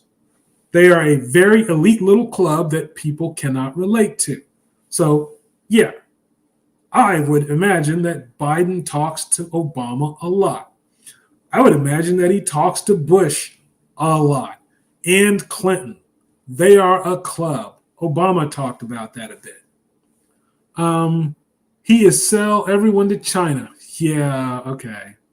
I do like to heart. If somebody if somebody has, takes the time to comment on my videos, I do try to acknowledge them while I can. If I ever get to the point where I get like 10,000 responses a day, then I'll stop because I can't keep track of that. But right now, I can keep track, so I do try to acknowledge comments whether I agree with them or not. Can't remember his own name. Yeah. Because he hates me. Pipeline canceled. Inflation. Vax mandate. Ukraine first, America last. Wide open border. Pipeline canceled. I understand that. Vax mandate. I know how sensitive a topic that is for people. I get that. Why open border? I understand that too. But there's some sensationalism in this comment, but okay, I understand where this person is going. That's a legitimate, you vote for who you vote for. At least I understand why they feel the way they do. Okay, so he is no different than the rest of America. A bad pipeline that potentially could have poisoned the river. I didn't see this. Okay, this is interesting. President doesn't control inflation. And when tasked with it, the Republicans refused to pass any legislation to combat inflation and shortages. Though the president doesn't control inflation, the president does. The president gets blamed. So that's just life. President gets blamed for prices and taxes and all of that stuff. That's just part of the job. So whether you personally impact it or not, you've got to be able to manage that situation and use influence. Ooh, the vax mandate. Did they hold you down and force you to get vaccinated? Or did you prefer to walk around spreading your germs to everyone else? Trump is responsible for killing 1 million Americans. Vaccine is so hard. There are some, it's like, what do you do? Right. I would like to, people don't really put themselves into these situations. What do you do? I have a hospital and people are going to come to this hospital. There's no way around that. So I say, you know what? I need all of these hospital staff to be vaccinated because it's less likely that you can spread this disease if you are vaccinated than if you are not. Do you say, I need you all to be vaccinated if you want to work here because I'm trying to manage this pandemic? Or do you say, I'm not going to force you to get vaccinated, but I am going to let you work? If you take that position and they spread the disease to other people, then what do you do?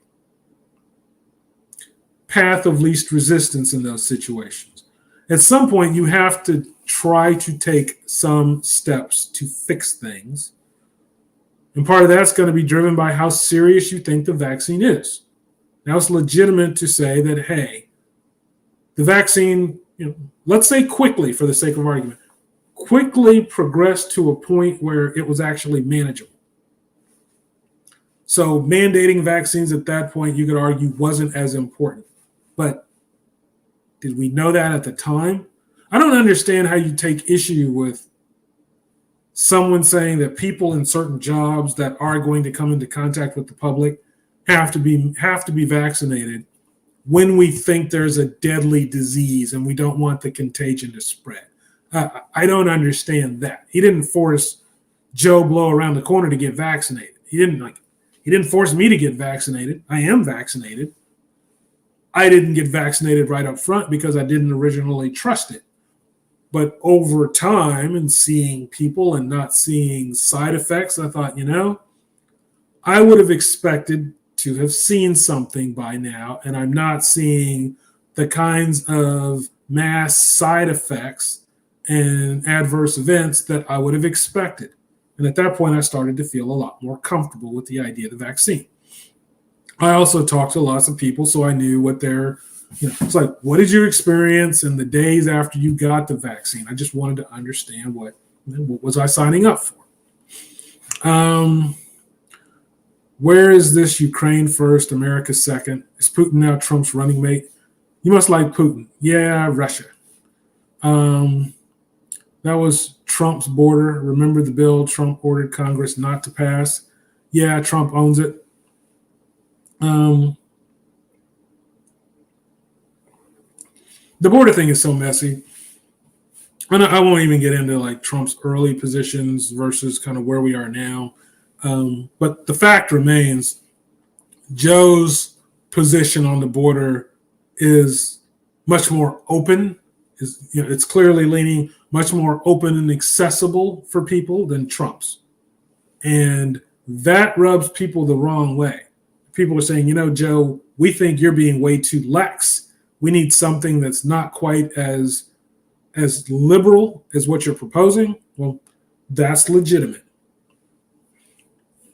I can't honestly think of anything positive that Joe Biden has done for me. Might be true. Okay, that's a valid argument. And that's a reason to vote for Trump, if that's what you do. He kicked Trump out of the White House and canceled his access to classified material. Biden wrestled COVID and won. Because of Trump, we lost over 1 million Americans. Biden got the economy working again after Trump scuttled it. Unemployment hasn't been this low since World War II. I don't know if that's true or not. I don't know if that's true or not. I didn't research this. I didn't see this comment. Interesting. Biden has lowered inflation while also lowering the unemployment rate. So we are the best in both among all G20 countries. Among all G20 countries. There's some stuff here that I want to research, but I'll do that later. I don't know if that's true or not. Okay. Okay. What are we saying? How does defunding the borders help U.S. aging? So that's not the part. If we're talking about immigration, because there's my point, there's my position there. I get immigration. I don't have an issue with immigration because I see the problem we're trying to fix. But I do understand the position that some people have about immigration, which really seems it's kind of it's a subtext of economy and individuals and their economic situation. Okay. Talking to like America about the economy, that works because most people are going to be able to appreciate what you're saying.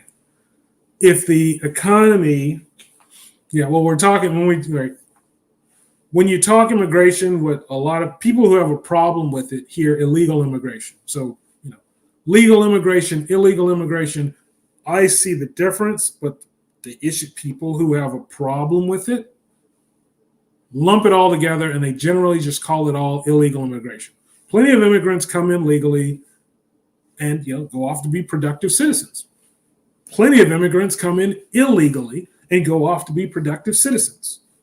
But if you spin the narrative that there are illegal immigrants and that they're, criminals, which is generally what people are complaining about, then that's where they start to take issue.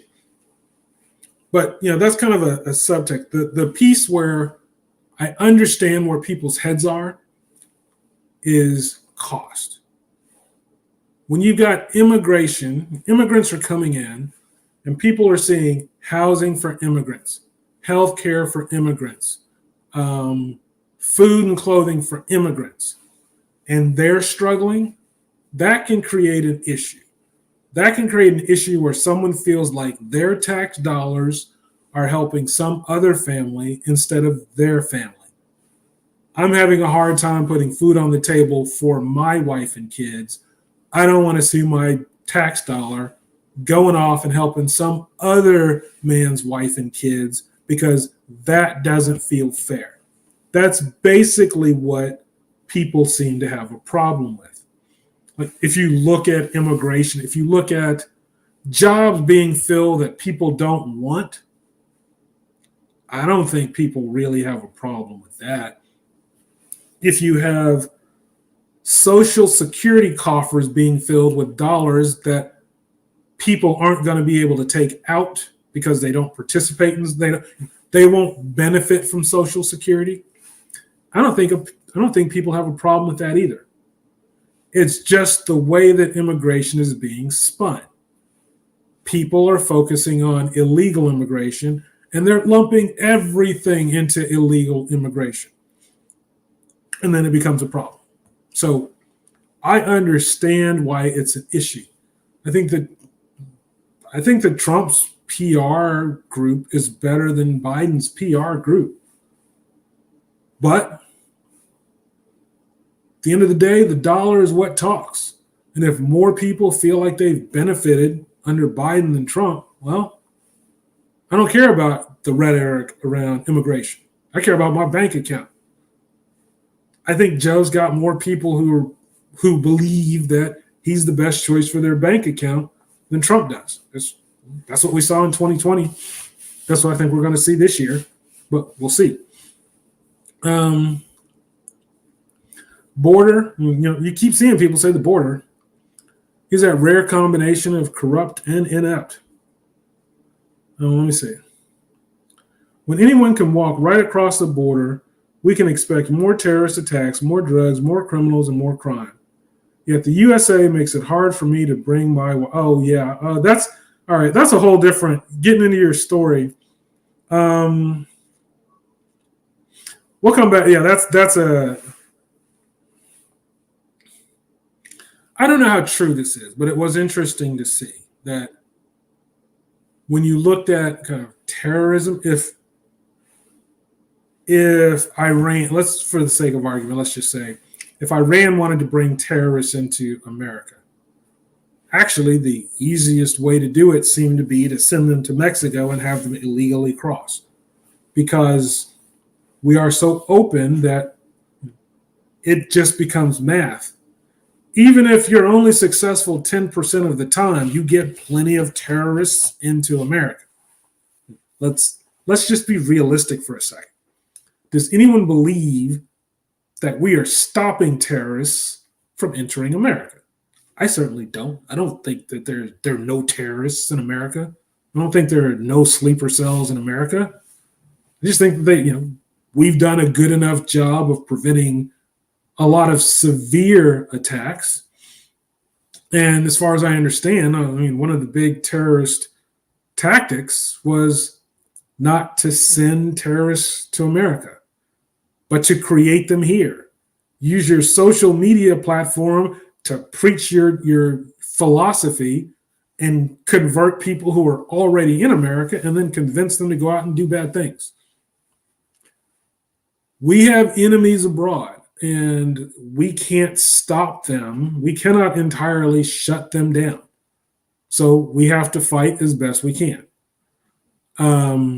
Like painting all immigrants as illegals, I don't like, but that is what is being done. And as a campaign strategy, it's an effective one, because a lot of people who don't like Biden don't like the open border policy that they feel like he's promoting. So that's just one of those things. Some of this is, it's the politics, it's the game. And sometimes you say things because they get you votes or because they cost the other guy votes, and you're just in it trying to win the election. So I understand it. I don't agree with it, but I understand it. I understand why people resonate with some of these topics. He's a rare combination of corrupt and inept. He didn't even win. He was installed. There is nowhere near the support for that idiot as there is for Trump. He's working for foreign countries, not an America first, not an American first. I'm assuming that means president. He didn't win. All right, show me what happened then. Show me where the corruption. Show me where the election was rigged. There's nowhere near the support for that idiot as there is for Trump. That's not true. Biden won the popular vote and the electoral vote. The electorate vote was that was actually a pretty close race, which is why Trump was trying to find those few votes. But, Biden did win. He's working for foreign countries. He's not America first. Trump is more focused on America. Trump,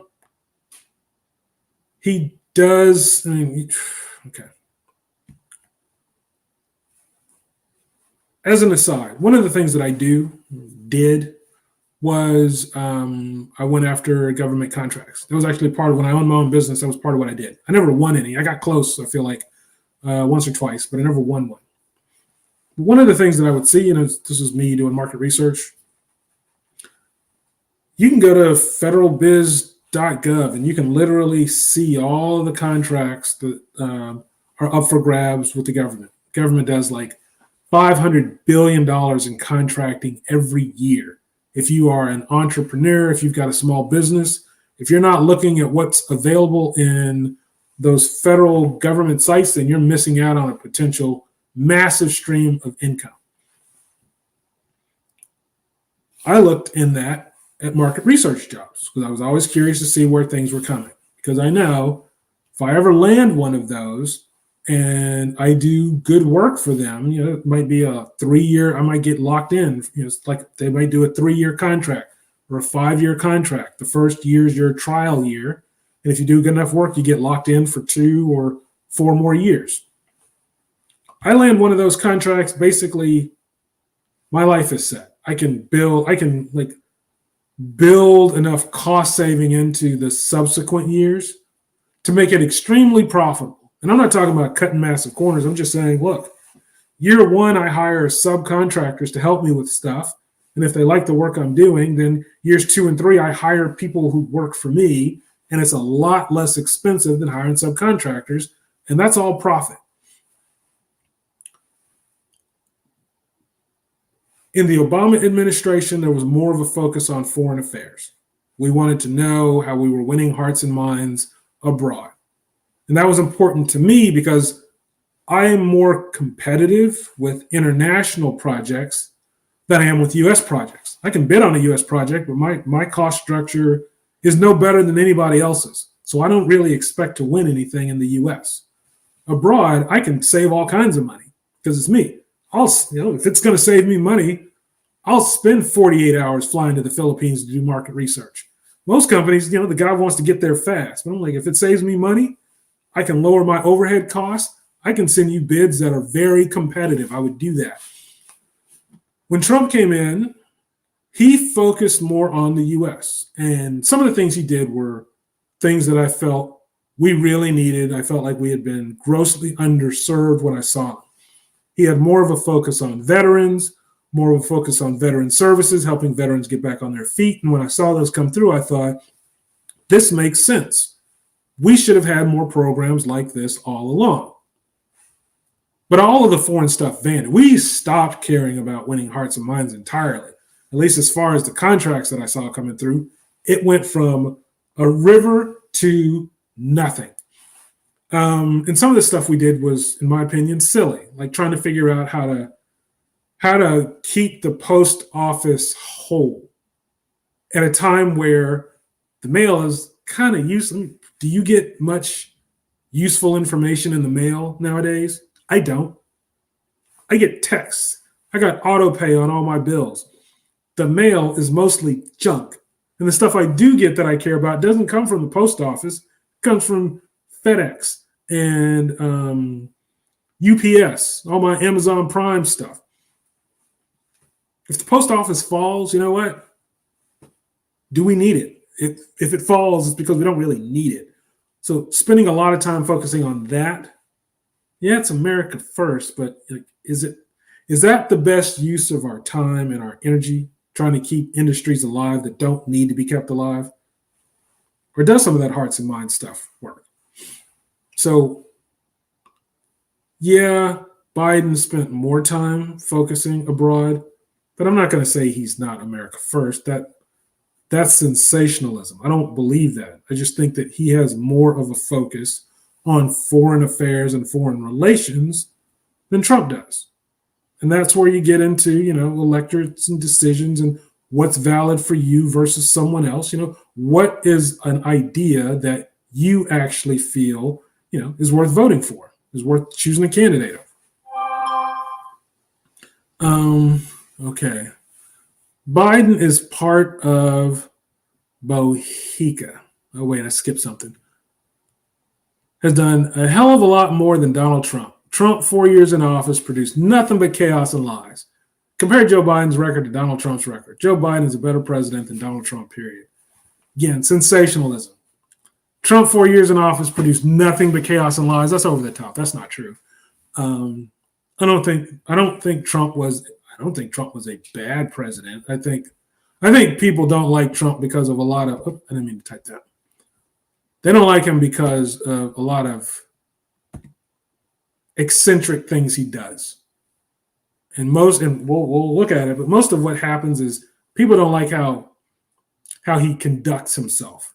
And that carries into who they're going to vote for.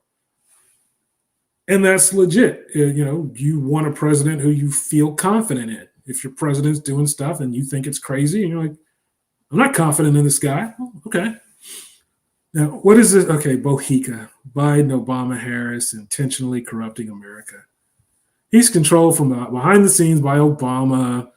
It's much deeper than most Americans can handle. Oh my gosh, this is one of these. Yeah, this is one of the. Okay, let me not say that. This is a conspiracy theorist. There are plenty of them. It's an agenda with objectives and distractions. Yeah. Are you blind? No, I'm not. He should be impeached for what he's done to our board. Impeached. Pfft, that's strong language. Okay.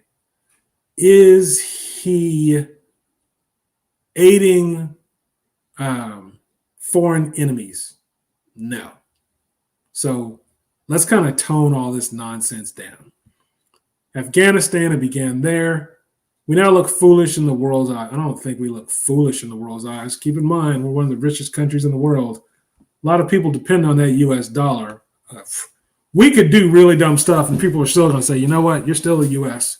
You've still got one of the best armies, one of the strongest economies. We make waves in the world, and that's not going to change anytime soon. Okay, I'll give you the biggest. This is interesting. I'll give you the biggest reason to not like Biden. From the very beginning of his political career, he has always stated that he does not nor adhere to the concept of natural rights, creator-endowed rights. He has never adhered to this guiding principle of the Constitution of our nation. What that means is he believes in government giving rights, and now he is the head of the government. He and all those in government act as though you and I have no rights, but what they allow, and they can incarcerate and destroy anyone, and they want, destroy anyone they want. And as you can see, that is exactly what they have been trying to do to us and to Trump. Okay, I don't know if he said that. So that's an open thing. But what are we talking about? Life, liberty, and the pursuit of happiness. You're saying he doesn't believe that we deserve. I would need to see that to believe it. Now, I don't really know what this person's saying. If someone's saying, look, I don't believe that you can just have your rights. I think that someone has to enforce them. Life, liberty, pursuit of happiness. And that's one thing. Without laws, you have the right to life, liberty, and the pursuit of happiness because there's a government that says we believe in this and we're going to defend it. If the government's not there, then it's chaos. So yeah, that goes away. I don't fully understand what this guy is saying. If take a look at North Korea. Do they have life, liberty, and the pursuit of happiness? Heck no. So going into creator-endowed rights, it's you're overselling. Governments defend your rights, and your government kind of says this is what we believe everybody should have unless they prove that they don't deserve it. And, that's kind of how it works. So I need to better understand this. This guy's kind of going, he's going a little bit over the top. Some of this is just impractical, but, everybody's got, I support everybody's right to build their priority list the way they want to vote the way they want to. I want everybody to vote. Who you vote for, that's your choice. I want to see who America votes for. But some of the stuff's just kind of wacky. He's arming Netanyahu's genocide. Just give me a break. Why do you hate Obama? What's wrong with Obama? A lot of people say he was a bad president. Wait, who are we talking about? Okay, so you're saying that he's basically Obama's shill. Okay. Look at our country. If you don't see it, I can't help. All right. Well, I see reasons. Read the comment section. A lot of people see reasons for why they believe in Joe Biden.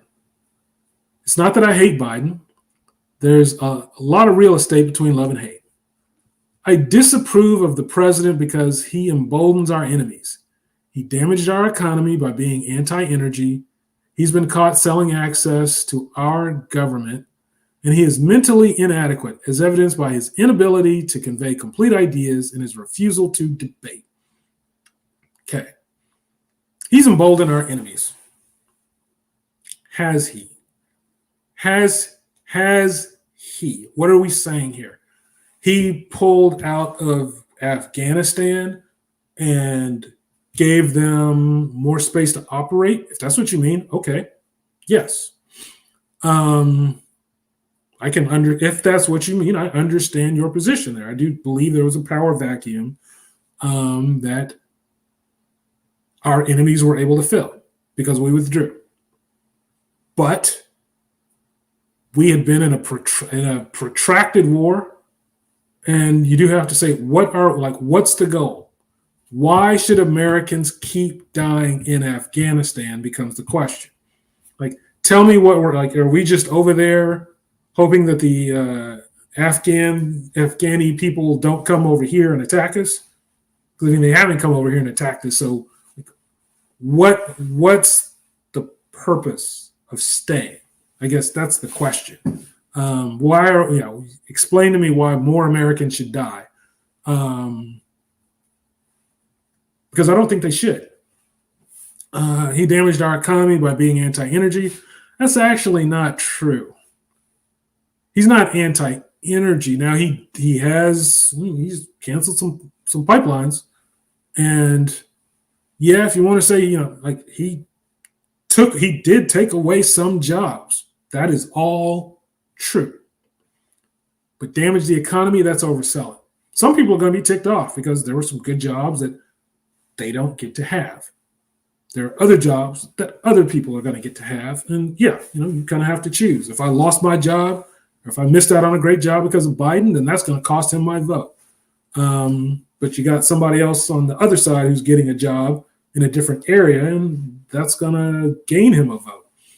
That's just, that's part of politics. You can't please all the people all the time. He makes the stupidest, interesting word choice, most illogical decisions to the government, and the biggest one is opening the border. Crime rates are at an all-time high because of his poor decisions. Trump 2024. I don't know if crime rates are at an all-time high. I would doubt that. Crime rates generally skyrocket, when there's recession. So not having looked at it, I just wouldn't believe that to be true. You need a bad economy for crime rates to hit all-time highs. The byproduct of intentional mass illegal, notice that, mass illegal immigration, 100,000 plus, unaccompanied minors, adult trafficking, ARS, murder, fentanyl. See, that's the issue. It's not immigration. It's that the PR spin is that it's all illegal immigration. That's why it starts to feel so weird. The people who have a problem with it just lump it all together and treat it as illegal immigration, and that's where they freak out. I hate everything he's done and doing and what he stands for. Okay, that's vague. What does Trump stand for? Again, vague, but it's the question.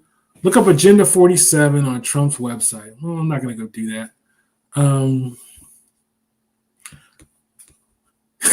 Yeah, he literally destroyed our country. Trump made America great, oil dependent, low inflation, low cost of living. I can go on. Trump didn't make us oil dependent. We are oil dependent. See, is he for more oil production? Yes. Does that lead to more jobs? Yes. I get that. I get that. Someone says, I want more of these jobs because they help me. I get it. Vote for Trump. Higher interest rates and fuel costs, which are driving up the cost of everything. Open borders and starting wars via funding Iran and weaponized NATO, energy dependence, and a politicized legal system. Racializing and woke identity politics and doing the bidding of the globalists. Trump Gabbard 24. Okay. Some of these are just hard. I mean, some of this, okay. Borders keeps coming up again. Keeps coming up. We're not starting wars. Don't be stupid. That's just dumb to say. We're not starting wars.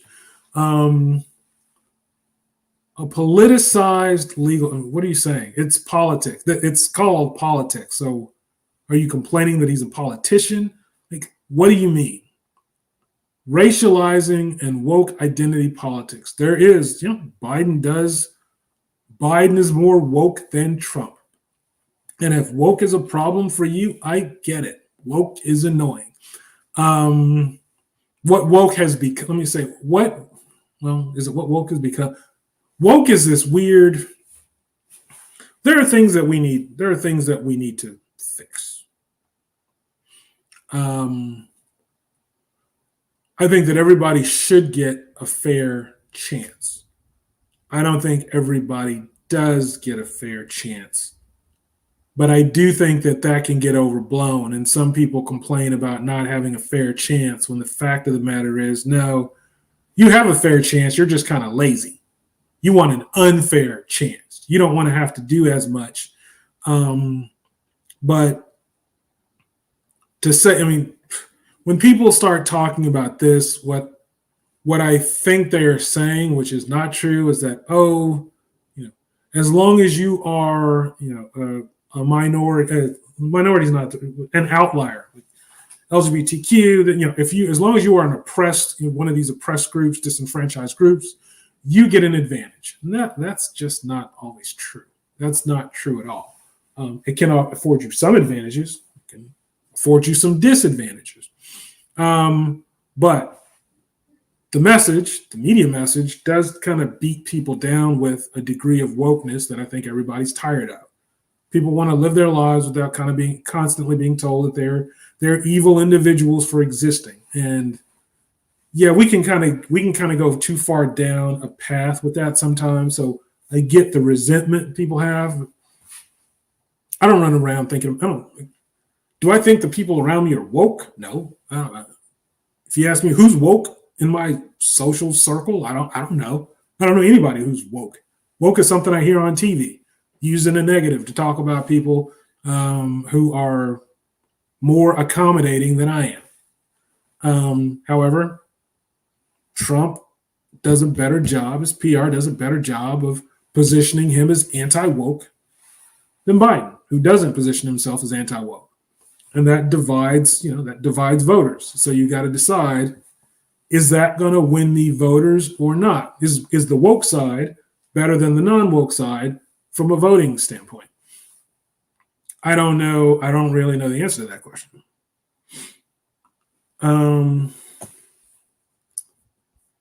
What do we have here? So Biden's always respected the Constitution. Trumpkins keep trying to burn the Constitution.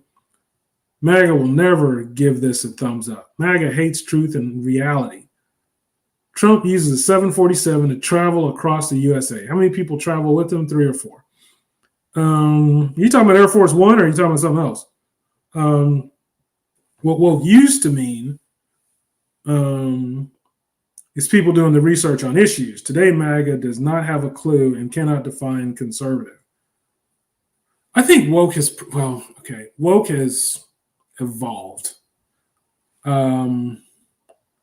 First woke is kind of these iterations. I agree. First woke was you understand the issues.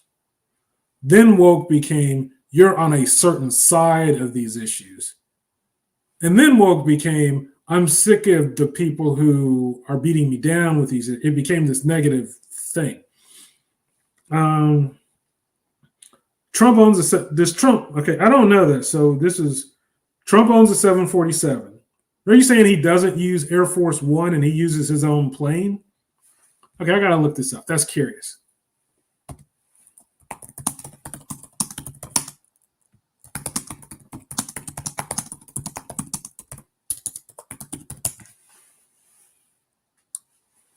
Oh, after becoming president, Trump began to travel on the Boeing VC-25, commonly referred to as Air Force One. The Boeing 757 was used by the Trump Organization for executive trips until mid-2019, when it was put into storage on a fenced-off tarmac. Okay.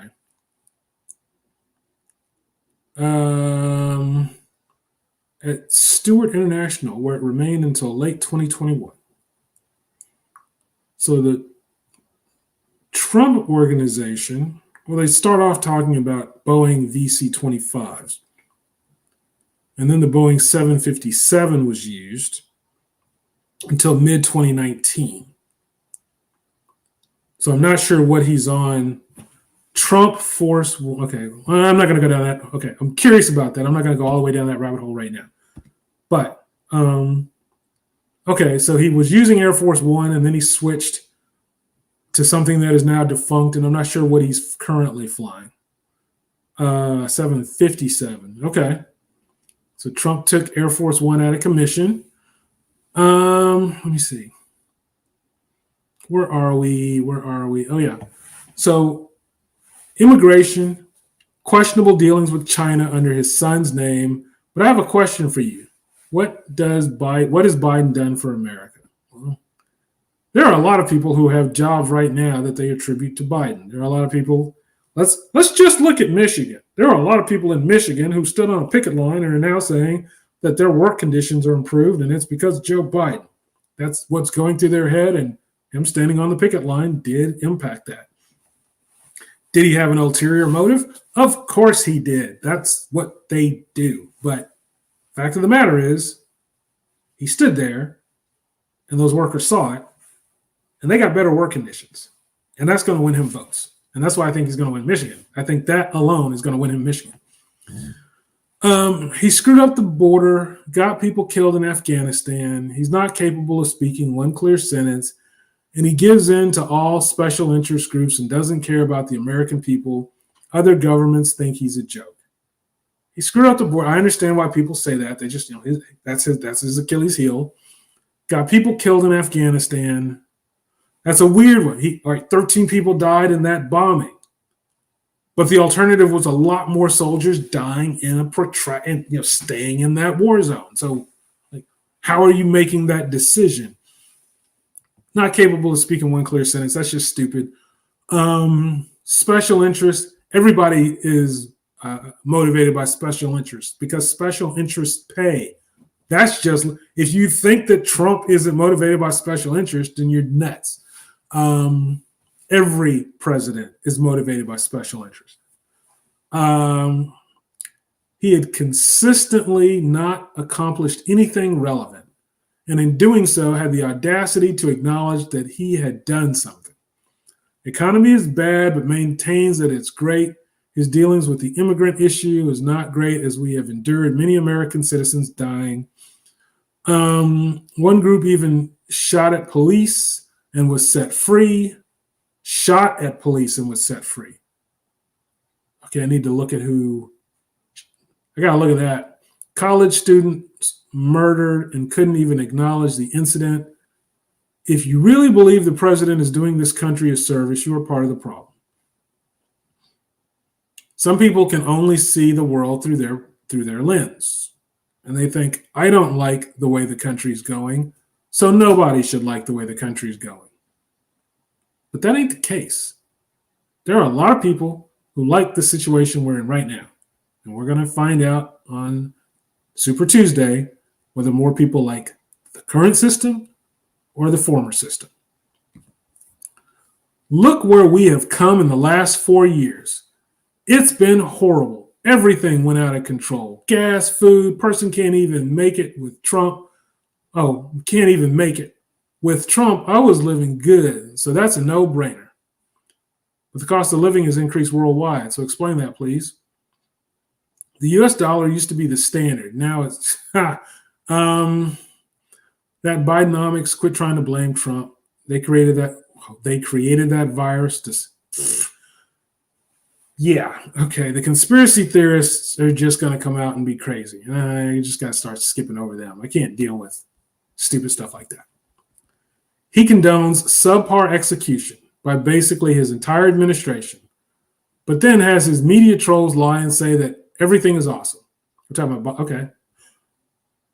That is, if he is actually the one at the helm, which I would argue that he is definitely asleep at the wheel. The only time we see him is when he's hyped up on pills for a few short moments. This is more that he's got dementia nonsense, which is stupid. Subpar execution is weird. Like, if you want to say that some of Biden's hires haven't been great, okay. But then you have to ask the question: Are you saying that he's had more subpar hires than Trump? And I've never done the math on that. Trump has had some very visible subpar hires. I mean, people who worked for Trump are now in jail, just gotten out of jail. So by degrees, like, what are we talking about here? I haven't done the math, so I could be way off, but I kind of feel like Trump's done the worst job of hiring. Trump's had some horrible hires. He's a racist, he's a liar, he's a career politician, blah blah. Done nothing. That's the problem. As corrupt as they come. Lifelong politics, and he is filthy rich. So, dumb question, honestly. If it's a dumb question, people wouldn't be answering it and wouldn't be so adamant, and he wouldn't have answered it. But that's Trump never met a criminal he would not hire. That's what we're doing here. This is the conversation. The loons. This is what America thinks, and that's the thing here. What is America saying they have a problem with Biden? I wouldn't vote for any of them. The Lord is in control. Okay, the Lord is in control. Why does that mean Why does that mean? Yeah. I responded. I disagree with not voting. Yeah, go vote. Like, what's stopping you from voting? Like, I'm not gonna go down a religious path on this, but it's like, okay, why can't you vote? Explain to me why you can't vote. All of the above, but mostly his racism and his lies. The better question is, why are you seeking to defend him? Why do you say I'm defending him? I didn't defend him. I asked the question, what do you hate about Joe Biden? And then I asked the question, what do you hate about Donald Trump? So where do you get that I'm defending one or the other? This literally went right down the middle. I want to see what people say about both. He's a traitor to America. Best figured out. He's done. Best figure it out. He has done. Man, years of it figured out. Look it up. I guess they're saying he's just had a bad track record. I want to say something to every liberal in here. If I own a $400,000 house and I set my own evaluation of its value at $10 million, do you really think a bank is going to take my word for it? So you're telling me the bank won't do any due diligence and give me the loan I want? LOL. I don't know banks are that stupid. Greedy bankers are that stupid. Only a liberal is stupid enough to believe that's how things work. Every charge against him is a lie, because Democrats fear losing control and power. By the way, watch the E. Jean Carroll interview with Anderson Cooper. She said it wasn't R or SA, and Anderson Cooper panicked and said that famous line, "I think it's time for a break." Her story keeps contradicting itself. She made a confession on air. She also said he pinned her with his shoulders and tried to kiss her. She's kooky. She must be related to Christine Blasey Ford. I don't know who that is. They're both kooky. I mean, look at the trend. Fake Russian hoax, fake quid pro quo, the bank case. The bank actually came to his defense and said there was no victim, all debts paid. Very lucrative, and they said they'd still do business with him. Democrats are lying about everything, 100% of everything. Okay, this is interesting. Oh, yeah, thanks for like and subscribe. I don't say that. I should. Thank you for the reminder. Yes, please like and subscribe. Okay, this whole bank thing. Here's what people don't get. There's a lot. Trump and the bank loan case. We'll unpack it. Number one, you cannot compare you, an individual, buying a $400,000 house to a conglomerate getting a $4 $400 million loan. The litmus test for whether it's a viable loan or not is wildly different. That's like saying that you understand how Michael Jordan trains to be the best at basketball because you shot hoops at the park Saturday. Those aren't even the same sport. When you own a business and when you are on record as being one of the most brilliant tax experts on the planet, you've got to understand things like appreciation, assets, pending sales. If I own a business, let's kind of play this out. I own $4 billion in property. I need to show that my assets are low because it's more advantageous to me.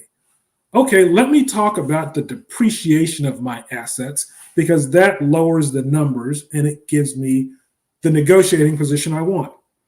Or I need to show that I'm successful. Let me talk about the absolute value of my properties because that makes them look bigger. And that helps me negotiate. It's almost impossible for anybody to untangle that. But let's be quite clear. Banks did not file a lawsuit against Donald Trump. Banks gave him a loan. They liked the terms. He paid them back. This isn't about banks. This is about taxes. This is about someone saying, hey, you should have paid more interest on these loans. We should have gotten more of a cut in taxes, but you misrepresented what you owned. And that's a problem. Banks aren't taking a case against Trump to court. The government is, because they want their cut. That's what this is. I don't care if the banks approve the loan. The banks could approve a loan to me that I only got to pay $1 back on interest for. But if the government says this is illegal, you can't charge this guy this rate unless you're doing it for everybody, well, they got a point. This whole notion, so it's just so weird. You cannot look at Trump and business and say, well, because I know a little bit about business, I can relate to what Trump's situation is. Like, no, you can't. No, you really can't. I think Trump is brilliant with tax law. After better understanding him, I used to think Trump was a goofy businessman because he filed so many. He's always seemed to be filing for bankruptcy, and I just associated that with him being a bad businessman. But my understanding evolved over time as I started to realize Trump he floats a lot of debt, and then he seems to file bankruptcy because it puts him in a better financial position. I mean, you have to wonder, why does he file so many bankruptcies yet stay rich? Because it's advantageous to him to do so. Now, E. Jean Carroll, Trump isn't so much in trouble for what he did to E. Jean Carroll. Trump is in trouble because he didn't shut up about what he did to E. Jean Carroll. They did the first evaluation, and I think he got off on everything. He would have been fine if he just stopped talking about it. But he kept running his mouth about it, and that's where he started to expose some things. It's like, wait a minute. Ooh, you're saying stuff that didn't come out before. And that is stuff that you can be attacked on in civil court. It's his fault he didn't shut up. That's on him. He couldn't. I mean, that was a almost $500 million blab that didn't need to happen. You can say it's not right. You can say it's wrong. I mean, you can say what you want. The fact of the matter is, if he just stopped talking about it, he'd be fine right now. None of that would have happened. So, at some point, you just have to step back and say, wait a minute, did he do something wrong or not? People don't just get sued for nothing. They don't get these massive judgments when there was no impropriety. That's not how the justice system works. There's something there. And always assuming that, nope, he's just completely innocent, that undermines the argument. You have to kind of step back and say, what's actually happening? Now, is $500 million an extreme, penalty? That's debatable. I don't know what she deserves. 500 million. I don't know why anybody deserves that much money. They're just trying to say what's an amount that hurts you. But that's a separate issue. He didn't have to pay anything if he just kept his mouth shut. Let me see. Allowing fentanyl through the border, okay, I'm not gonna say that. Through the border, allowing a Chinese spy balloon collect data over military bases. I don't know what that is. High gas prices, high food costs, pulling out of, losing trust from allies when he pulled out, proving America can't be trusted. Who would want to aid us anymore? Who does aid us? Terrorists went door to door looking for any of their own countrymen who aided America against them, funding wars, arming the enemy with the best military equipment in the world. When we pulled out of Afghanistan, he could have just set off explosive charges to destroy the weapons. If it was too expensive to ship across the world instead of creating a well-armed terrorist group. His lies about knowing the money his son was receiving for business dealings, destroying our energy independence, saying to black people, if you don't vote for him, you ain't black, as if he decides whether you're black or not, being a hypocrite about Trump having classified documents while having way more and unsecured laying around everywhere, Democrats saying he's unfit to stand trial for it, but he's fit to run the country. Some of this is interesting. There's some of this first stuff. All right, crime. Let's get into drugs. Do you think that fentanyl's in the country because of border policy? No. Do you think that some of these other crimes are being introduced to the country because of border policy? No. You have criminals who are looking for ways to bring bad things into the country, and they'll use every avenue that's available to them. So, okay, we have drugs. We have bad things happening here. I don't think Biden wants them here. I don't think he's trying to bring them here. It's just part of what's happening. As more people come in, more bad people will be in that group. Do you think that voting for Trump is going to stop that stuff? I don't fully understand that. But this whole border thing is just weird because everybody, it's where it goes. People take immigration and they turn the whole thing into illegal immigration. And that's where it turns this weird corner. Gas prices, food costs, whatever. Afghanistan, that one I get it. But it's just a question, what are you hoping for? I like the minimization of American lives lost. I like that. Could we have brought more equipment back home? Yeah, sure. Would that have cost us more lives? Yeah, would have. So you have to, how do you weigh all of that?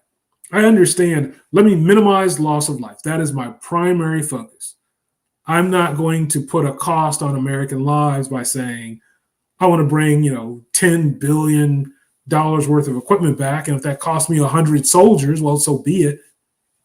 I like the humanity that was demonstrated by saying, let's bring everybody back more quickly than not. Terrorists did bad stuff. That's what they're going to do. Some of this stuff is just, I don't have time for that. Saying that he's intentionally trying to help our enemies is stupid. We talked about a lot of this other stuff. You just can't get caught up in some of that. 53 years of nothing. That's not true. He failed to protect the border again and the American people. He's a thief and a true racist. Interesting. Just watch him, okay? Biden's open borders, thousands of Americans ODing. Fentanyl. Fentanyl is popping a lot. Gas prices soaring, mortgage rates near 8%, inflation is near 36%. Ask yourself, are you better off today than you were 4 years ago? So you don't want to throw that question out to people because you don't necessarily know the answer. Personally, am I better off now than 4 years ago? Yes. Is that specifically because of Trump or Biden? Not so much. But 4 years ago, I had my own company, but I had to close it because of COVID. COVID hit, and I couldn't go into people's offices to pitch new business. because everybody was working from home. Everybody was on Zoom. And my whole business model, the whole way that I gained clients and gained business fell apart because on Zoom, you present stuff and then people hang up. They don't have time to chit chat. When you're in someone's office, you can buy some coffee, sit around the water cooler, and you can earn a lot of business that way by just talking to people about their problems. So, I closed my business. I had to take a job again. That actually, taking a job actually worked out really well. I got a really good job that I'm really happy with. And it's like, okay, I guess I'm a working stiff again. I'm a working man. I got a 9 to 5. I don't blame Trump for COVID. But, if the question is, am I better off today than 4 years ago? Hell yeah. So, if that was my sole criteria, that would be a clear-cut Biden vote for me. Biden's open borders, thousands of Americans ODing on fentanyl, gas prices soaring, mortgage rate. Oh, I did that one. Okay. He's an idiot, okay? No doubt you're a delicious Democrat without a brain. Maybe go ask Joe Biden why are his poll numbers the lowest of any president in history. Plus, no one will take you up on your question because they don't want to waste a week explaining it to you. Now, change your question to what has Joe Biden done? And one word can sum everything up, and it's nothing. Some of this stuff's just silly. It's like, no one will take you up on your question, but you're taking me up on my question. So let's kind of point out the irony of that statement. Poll numbers are weird. Poll numbers don't mean much. Trump beat Hillary, and Trump's poll numbers were terrible. If you looked at the poll numbers, there's no way he should have won 2016, but he did. Here's something you need to understand about polling. Do the polls actually reflect the state? If you look at a state, big cities tend to vote Democrat. Small towns tend to vote Republican. If I want to get a poll that says that Trump is going to win, I'm just going to focus on small towns more than big cities, and that's the result I'm going to get. If I want to say Biden is going to win, I'm going to focus more on big cities and small towns, and that's the result I'm going to get. A poll, if it's not objective, it's just going to tell you whatever story the pollsters wanted to tell you. There are a couple of companies who have reputations for doing good work in polling. And then there are a whole lot of people who just run polls so that they can spin a story because it's clickbait. So I don't know that the polls mean much. What I do know is Trump has to win Georgia or he's lost. I think he can do that. Biden really needs to win Pennsylvania or he's lost. I think he can do that. And it comes down to Michigan.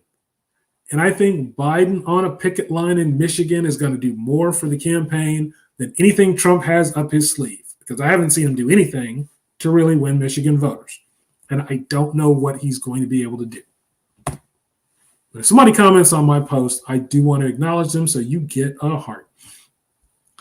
My bank account is doing just fine. I own my home, own my car, and own my motorcycle.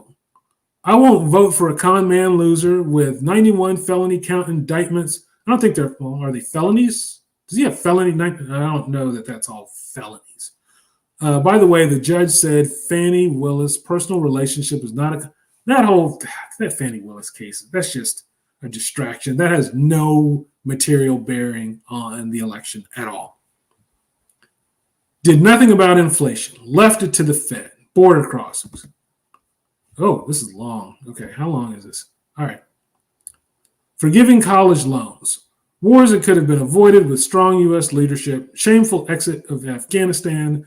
Picking a terrible VP. Further dividing Americans. Being sympathetic to Hamas. Depending on foreign oil needlessly. High gas prices. Allowing the justice system to be used to go after political opponents. No hate, just reason. The border, that... All right. How much? All right. For college loans, I don't know how much. Were college loans forgiven? The administration has now approved debt cancellation for nearly 3.9 million hardworking Americans. Okay. $138 billion in, oh, okay. I'm pretty far removed from this because it's been a long time since I've been in college. So there is a lot, a whole lot, 138 billion in relief. That does raise the question, where's that coming from? If they don't have to repay those loans, like who's repaying those loans? Those banks sure aren't just going to sit there and say, I'm giving up $138 million. So is that now coming out of taxpayer dollars? Okay. That's a reason to be annoyed. Unless it's your kid's loans, in which case you're like, you know what, I'm cool with this. That's a tricky little ball of wax to melt down. Wars that could have been avoided with strong U.S. leadership. If you're talking shameful exit from Afghanistan, those two feel related. If you are saying that Afghanistan is what has led to all of this other stuff, I don't agree with that at all for the Ukraine. There might be some convoluted Gaza Strip. I'd have to see your rationale for how you're connecting that to the Gaza Strip. But the Ukraine, no, that just ain't true. Picking a terrible VP. Kamala, I don't know. Is Kamala like the greatest VP? No. Do I think Kamala is like a terrible VP? Not really. I guess where do you stand on Mike Pence? Trump picked Mike Pence, and Mike Pence just said that he's not voting for Trump. So who's picked the worst VP? The guy who's got a VP who seems to be loyal, or the guy who has a VP who said, I'm not voting for this guy the next time around? I mean, that's a funny comment. I think people just don't like Kamala. I don't think that, I think that she lacks the charisma that I thought she was going to have, but I don't really have negative opinions of her. I just don't really have positive opinions of her. But I usually don't really think about the VPs. Sympathetic to Hamas, that's just stupid. Depending on foreign oil needlessly, again, we are the number one oil producer in the world. So we don't depend on foreign oil. There are politics involved in that. And I don't fully know all of that, but I think that, when you're paying a country, they've got a reason to listen to you because they know that you can pull the plug. So I kind of see, I get it. Allowing the justice system to be used to go after political opponents. Allowing the justice system to be used to go after Trump. Is that what we're talking about? Because otherwise, all of Trump's cabinet, Trump's hires who've gone to jail have gone to jail because they broke laws. So,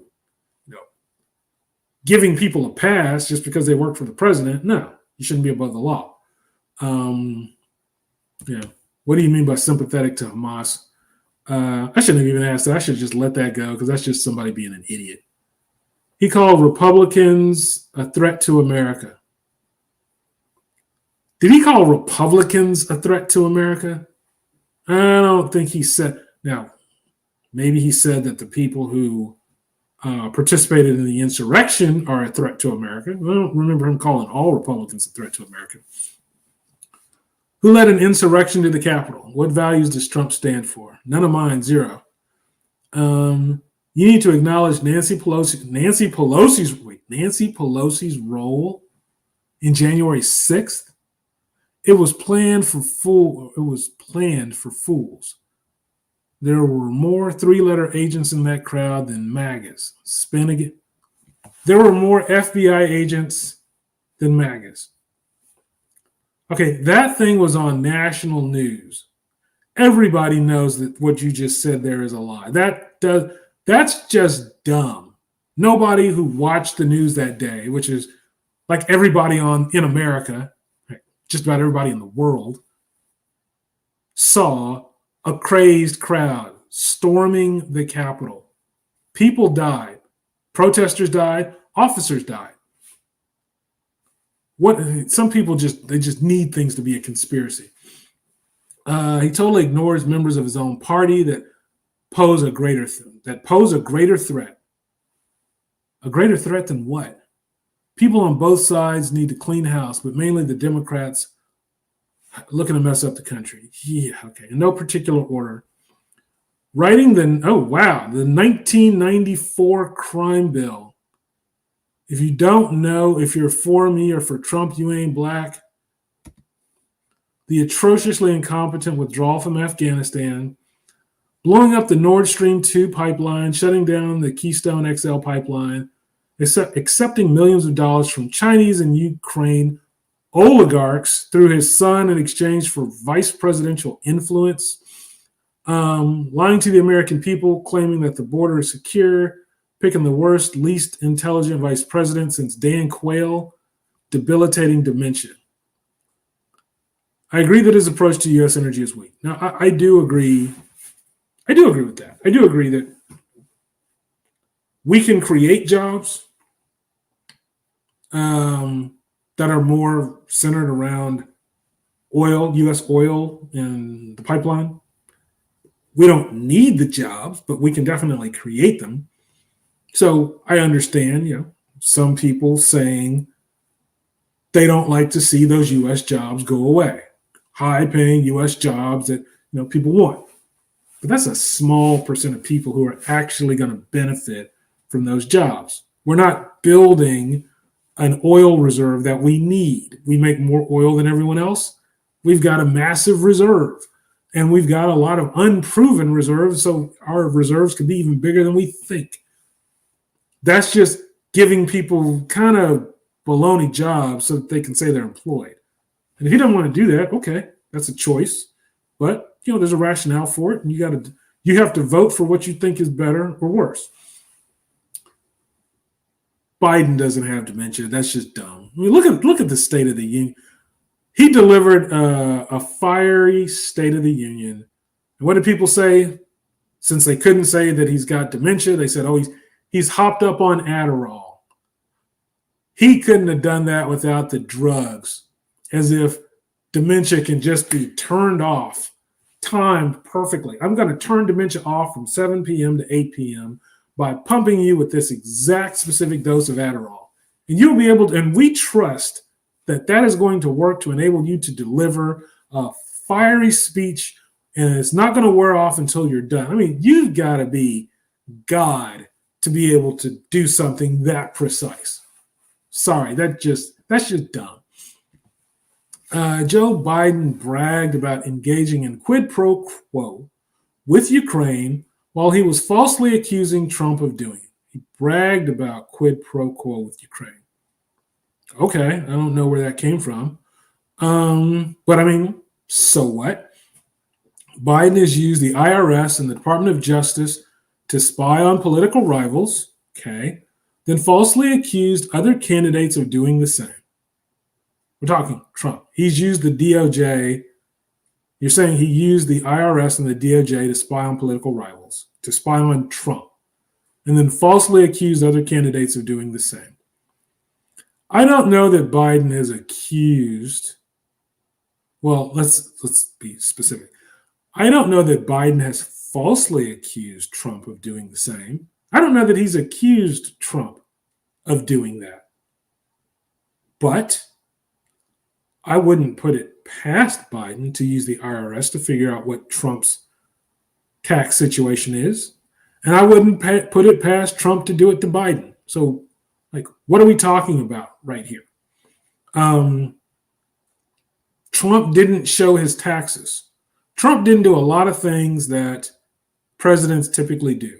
And I think that rubbed people the wrong way, and people want to have an accounting. But if Trump had peacefully transitioned power, I don't think any of this stuff would have happened.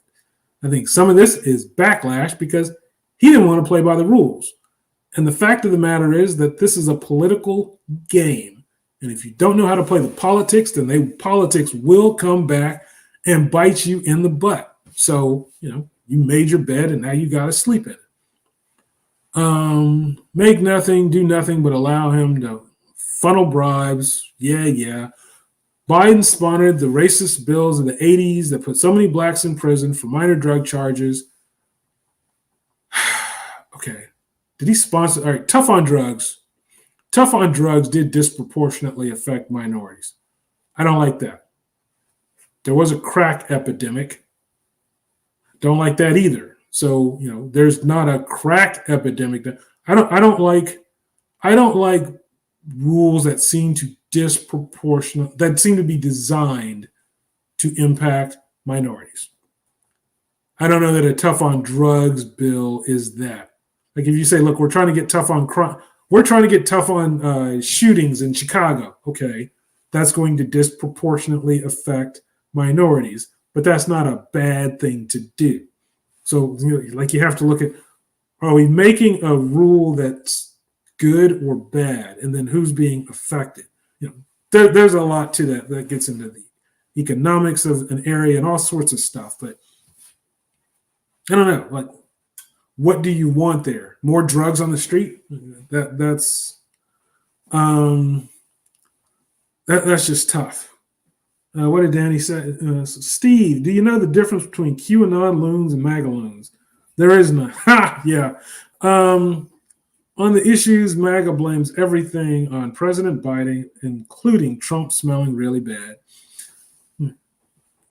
Biden supporters blame Trump for everything, and Trump supporters blame Biden for everything. That's just politics. Biden been caught on hot microphones saying racist things several times. Several times, okay. Biden left $150 billion worth of best military equipment in the world for the terrorists to have in Afghanistan to prevent further loss of American life. Okay. I don't know if that $150 billion is right, but okay. Took top secret material and stored it in an unsecured garage and showed it to people, but then was not charged because of DOJ. That he perverted. Said he's too old and mentally unfit to stand. I don't think they said he was. No, they didn't say he was too old and mentally unfit to stand trial. I don't remember the guy's name, but he basically said that what Biden did was he was maybe being a little absent-minded in what he did. It's not that he's old and senile. It's just, okay, you had some stuff and you didn't really store it correctly, like you should have. You were careless. Criminal, like rising to the level of being criminal. Well, they said, no, that's not what we're seeing here. But yeah, it wasn't stored well. And the question I have, Biden didn't seem to have stored things well. Trump doesn't seem to have stored things well. If we go back through the history of presidents, if the last two didn't do it right, has anybody done it right? That's my question. I don't think Trump is going to face any serious. I don't think he's going to be convicted of anything from it. I don't think Biden is going to be convicted of anything from it. I feel like the level of offense for both of them was similar, so I would expect the outcomes from both of those to be similar. But the process of getting from here to there is different because Biden, generally, when you say Biden, we need to know what you did, he kind of opens his doors and shows you. When you say to Trump, we need to know what you did, he pulls back. And it's a big fat fight trying to get him to show you what he did. That's just Trump's MO. And when you do that, you tick people off. So, yeah, they're going to come at you a little bit harder because you made it extra work. Just open your doors, show them what's in there, and then call it a day, and you won't have as many problems. Biden has significantly increased the cost of gas and decimated strategic reserves. Strategic reserves of what? Strategic oil reserve?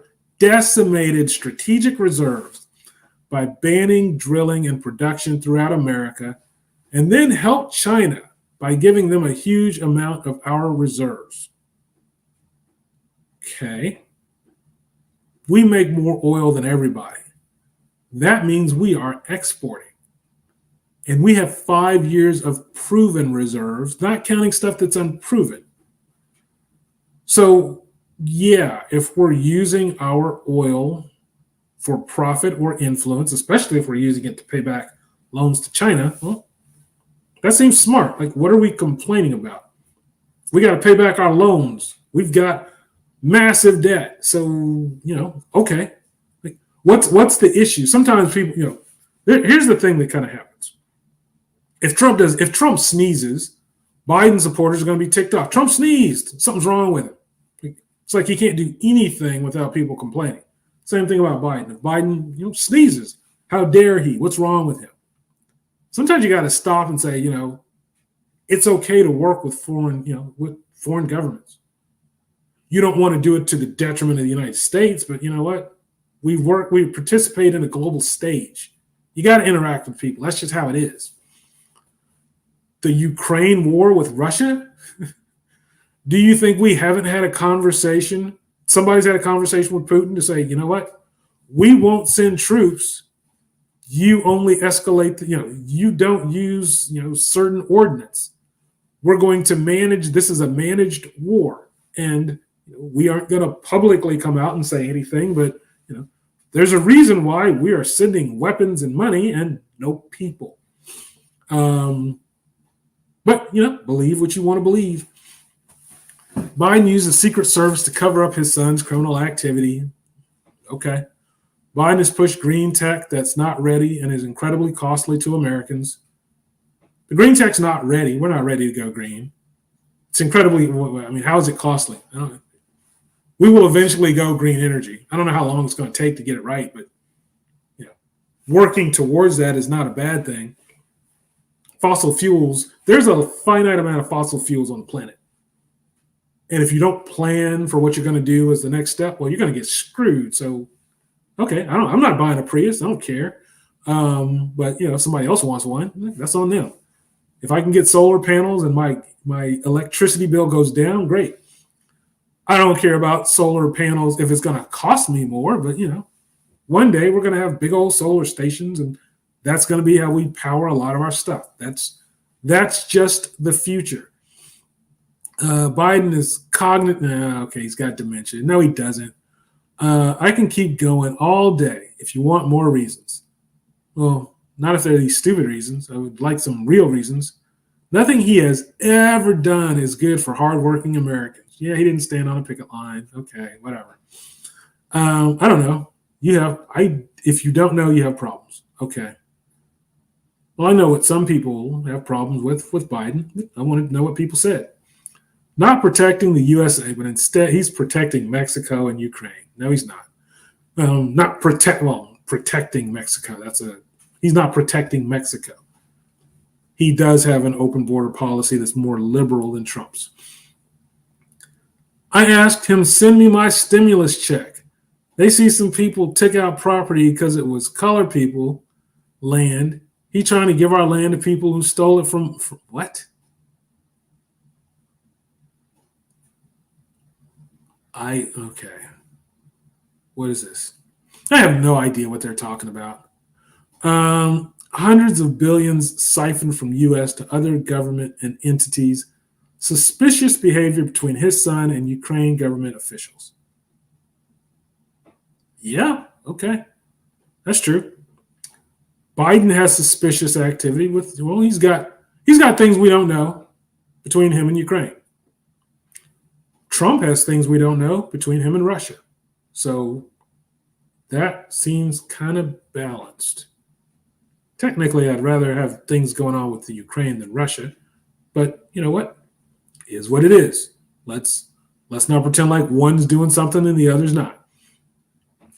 Because he spent his entire career pandering. He voted against his dead wife right after she died. He never put forth a real bill. He's the reason we should have limits on office. He's the reason we should have limits on office.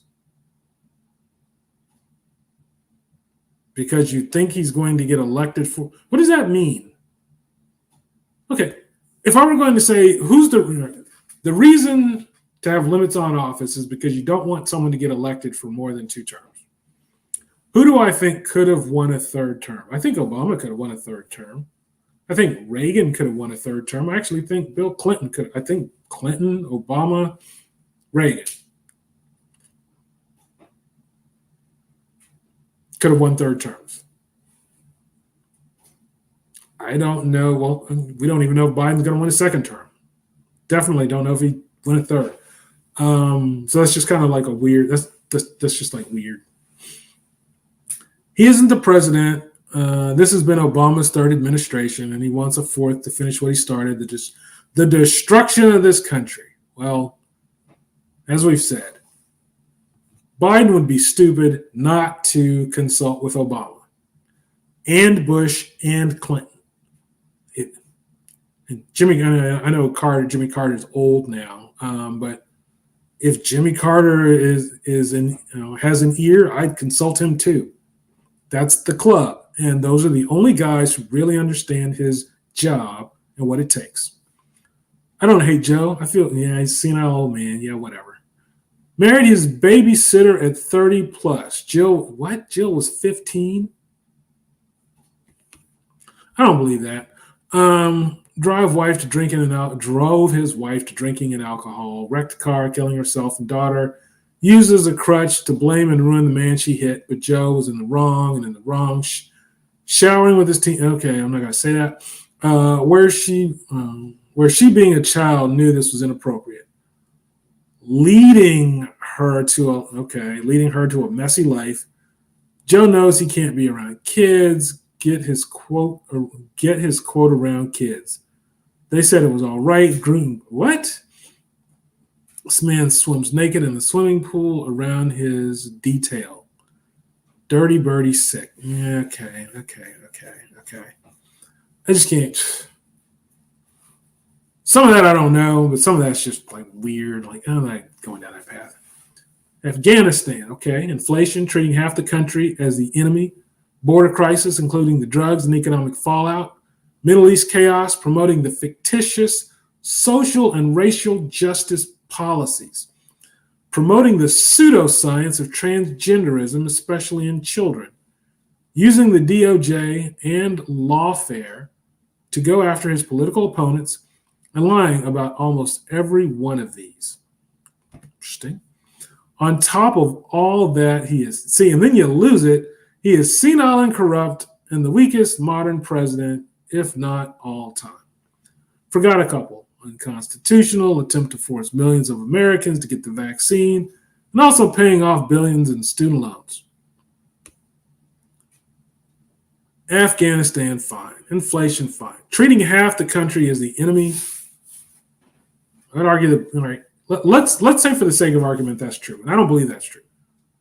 Biden's statement was, you can't only love your country when you win. That doesn't apply to the whole Republican side. Because I think a lot of Republicans have said, you know what? I have accepted these election results and I'm moving on. So he's not calling half the country the enemy.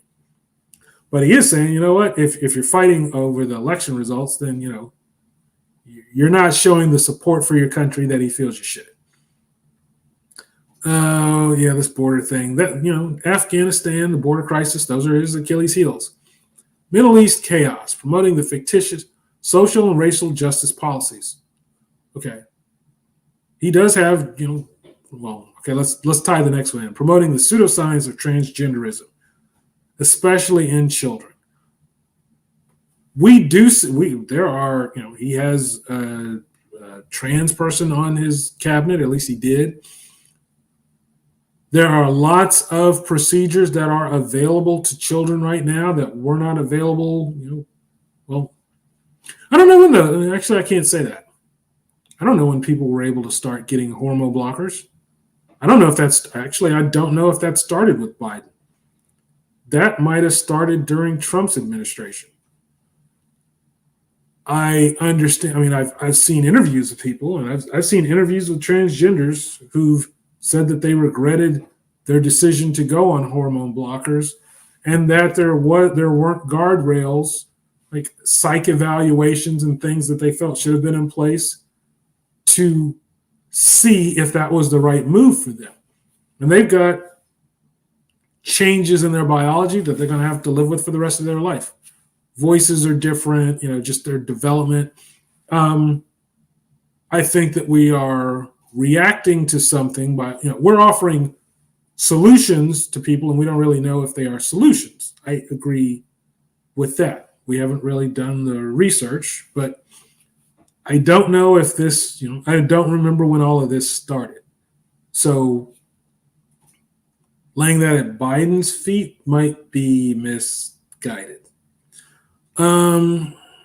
Right? People go after their political rivals, so to say that Biden's the only one who does it, that's just wrong. It's just that not everybody's political rivals leave themselves as exposed as let's call it as Trump has. Trump's left himself exposed in a number of areas. The peaceful transition of power, just being a little bit more transparent about some things, I think would have made all this go away, but that's not the way he played it. So, he played the game a certain way, and now he's kind of stuck dealing with some of that. Trump increased from Dano, Trump increased the U.S. debt. I do not think he could get elected if he paid it off today. Can Trump get Trump? I don't think Trump can get reelected if he can't win Michigan. That's literally what it all boils down to. I used to say, he's got to win Pennsylvania or Michigan, but I don't think he can win Pennsylvania. Biden made a specific call out during his last address of, that Pennsylvania union boss. And, he gave Pennsylvanians a reason to feel good about their state and how Biden views their state. And considering he won Pennsylvania, and that, considering that he won Pennsylvania, did he win it both times? I'd have to go back and look. I don't remember if Hillary won it and Trump won it. Hillary won it and Biden won it by a smaller margin. But if Hillary won it and Biden won it, I don't see Biden losing it this next time around. And I believe that's what happened. So Trump has to win Michigan or he loses the presidency. I think it's that simple. Kill the oil. Kill the oil. Yeah. Reversed all Trump's policies, but for the most part, he's a puppet. Some other people are pulling his strings. He will never answer to the people. Okay, let's reflect on this. Trump reversed Obama policies. So if Biden is reversing Trump policies, what's he doing? He's reinstating Obama policies.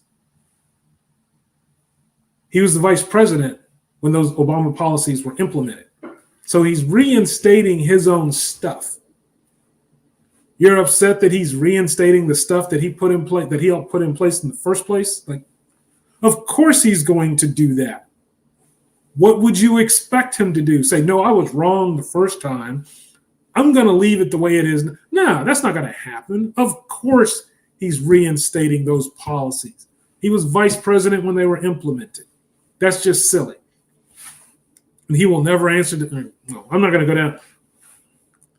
Of the things people need to answer to the people for, Biden on this is not the issue. Okay, I'll just say it. I do think that Trump needs to answer to the people for January 6th. I do think that he needs to demonstrate that if he's saying that the election was, if he's still saying that, he needs to demonstrate it. All of his political supporters said that he failed to do that. The day Biden took office, they all abandoned him, every single one. They all said he has not shown one credible shred of evidence. That's not me, that's them. I think he needs to answer for that. I'm not saying he needs to go to jail, but I'm saying he needs to demonstrate that he's not just trying to rile people up because he's upset that he lost. And that's my take on that. Biden wants to rebuild the middle class that Reagan set in motion to destroy. Did Reagan try to destroy the middle? I don't know about that. Biden actually went and stood with the unions. Unions are important for the middle class worker. We want the rich to pay their fair share. I would like to know as well, in intellectual terms, why he is hated too. Thanks for putting this out there. Thanks for the perspective. Don't forget to subscribe for more since I'll be exploring this in more depth. Noel Burton 4316. This reflects what I think. Biden, see, this is exactly it. Biden went and stood with the unions. Biden has done a good political job of fighting for re-election in Pennsylvania and Michigan. And Biden's got a team that understands that if he wins those states, he wins the election. So I get it. I'm kind of surprised that Trump hasn't done more to try to win Michigan. Because if he loses it, he loses the election. I think it's literally that simple. Trump is trash. We're not talking Trump right now. He stopped oil production in the U.S. He's failed to secure our borders, and he's causing more inflation with his policies that he's trying to use to fix them. He's evil. He cheated. Biden is the worst president in over 40 years. Okay, I don't agree with some of that, but okay, you're free to have your opinion. I respect it. Go vote. I'll wait for the question about Diaper Don. Yeah, here's the link. That was out. I don't remember if that came out the day I had I must have had the Trump video. I just launched the Trump video. So he saw this one, like, okay, here you go. Here's Don. First week with gloating Pelosi, handing him stacks of documents to sign, and he didn't understand. Okay. Stopped oil production equals jobs. Reverse on border. 6 million new immigrants. Appointed LGBTQ into positions just for show. Election most likely rigged. Harris, another idiot, is VP. I want to hear your selling points. I'm not here to sell either candidate. I am here to hear America's perspective. I'm not going to try to, that's dumb. If you are going to vote for Trump, I'm not going to try to sell you on Biden. There's no coming back from your decision. Well, actually, I can't say that because Steve Dano has gone a different direction. Yeah, some people are reversing their decision because they're looking and saying, now that I've seen this person in office, I can't support him anymore. But I'm not going to sell somebody on something. Choose who you choose. I just want to hear what people's arguments are for why they like or hate the people who they do. Borders we talked about, that oil thing, that's kind of overblown. Yeah, he did appoint LGBT. Well, let me not say just for show. He appointed someone into a position and he made sure that it was a great photo op. The election wasn't rigged. If you don't like Kamala Harris, okay. I can't say she's done anything stunning in her role. But let's see. Looking at the comments praising Biden, it's clear that none of you graduated middle school. Okay.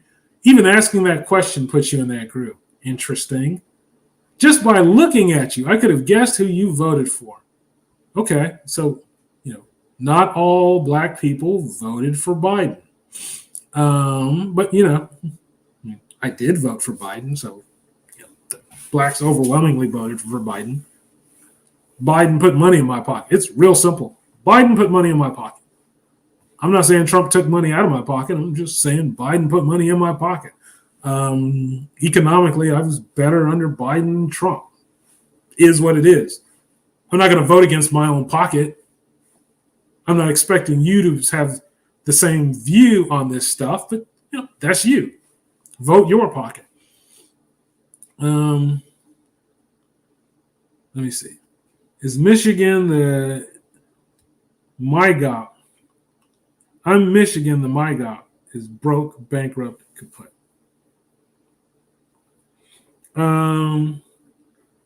Michigan, yes. Do the research, learn what your candidates do for you in the USA, then vote for the best candidate. Totally agree with that. Vote for the best candidate. You got to decide who the best candidate is, but go vote. Corruption, the economy, the border, giving all our money to Ukraine, his attacks on the Supreme Court, his DOJ, the lies, and if you want to know what I dislike about him, that's not just based on politics. The guy is a jerk. He's been a bully his whole life. He's cocky about it. He's just a bad person. Some of that just doesn't make sense. All right. The economy? Yeah, no. Giving all our money to Ukraine. Give me a break. He is sending money. We're sending money. We've made no bones about the fact that we are supporting the Ukraine financially. But if you think that Trump's not going to do that too, you're nuts. That's not a partisan issue. We're going to support the Ukraine. That's just how it is. Trump can't back out of that at this point. Biden is doing great. Trump didn't do squat. When when he was in office other than help himself. Professional, political, for how. Actually, all right. I'm going back to this Trump-Ukraine thing.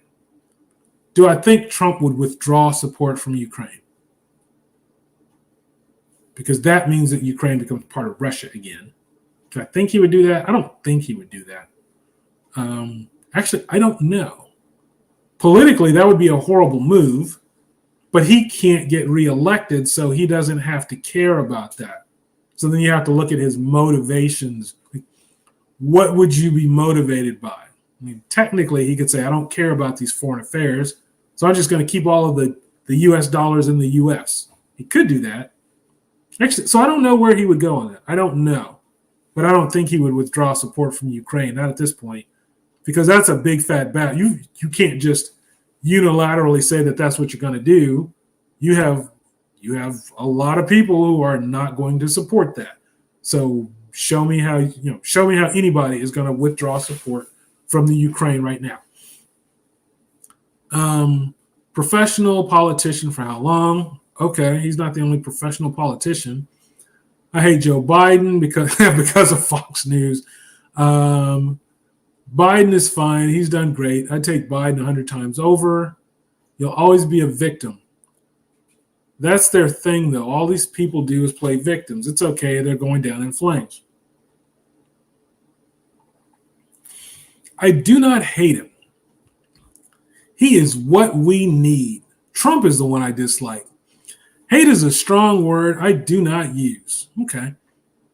Because MAGA folks are independent thinkers, and Fox and Newsmax told them. Okay. Joe Biden, not a question of hate, like, or love. When Biden first got into Congress in 1970, our national debt was $382 billion. When Biden first got into Congress, I was like, I got it. In 2024, Biden is still in office. Our national debt is $35 trillion. Joe Biden has never voted for a decrease in spending. I find that hard to be true. Joe Biden has sucked the life out of this country for his own personal gain. Joe Biden is a career criminal. These are weird points. Okay, if you're saying that between 1970 and 2024, the national debt has risen. Okay. You're single-handedly attributing that to Biden. That's a bit of a joke. And you're not getting into the good and the bad. I mean, are we saying, hey, look, we've had lean years and we've had bad years, and the only thing we're going to do is give Biden credit, quote unquote, for the bad that has netted from all of this? I can't really buy that. Biden's not single-handedly responsible for the debt that we have. There's a lot of stuff that's gone into this. And it's not so much about our debt, it's about our economic position. We are a rich country. We are one of the most successful countries in the world. So, the way we get there, you might debate, but where we are, I mean, to say that we're weak, that's just stupid. You haven't traveled if you think that we're a weak country, because we're not. He's done more for our country than the majority of past presidents. I think that's a bit of an oversell. But,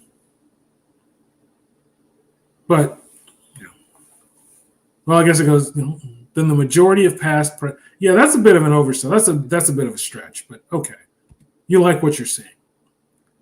He literally can't pronounce his words, fell asleep in the audience at the Hawaii disaster press conference after taking forever to even acknowledge the disaster in Hawaii. I don't remember this one.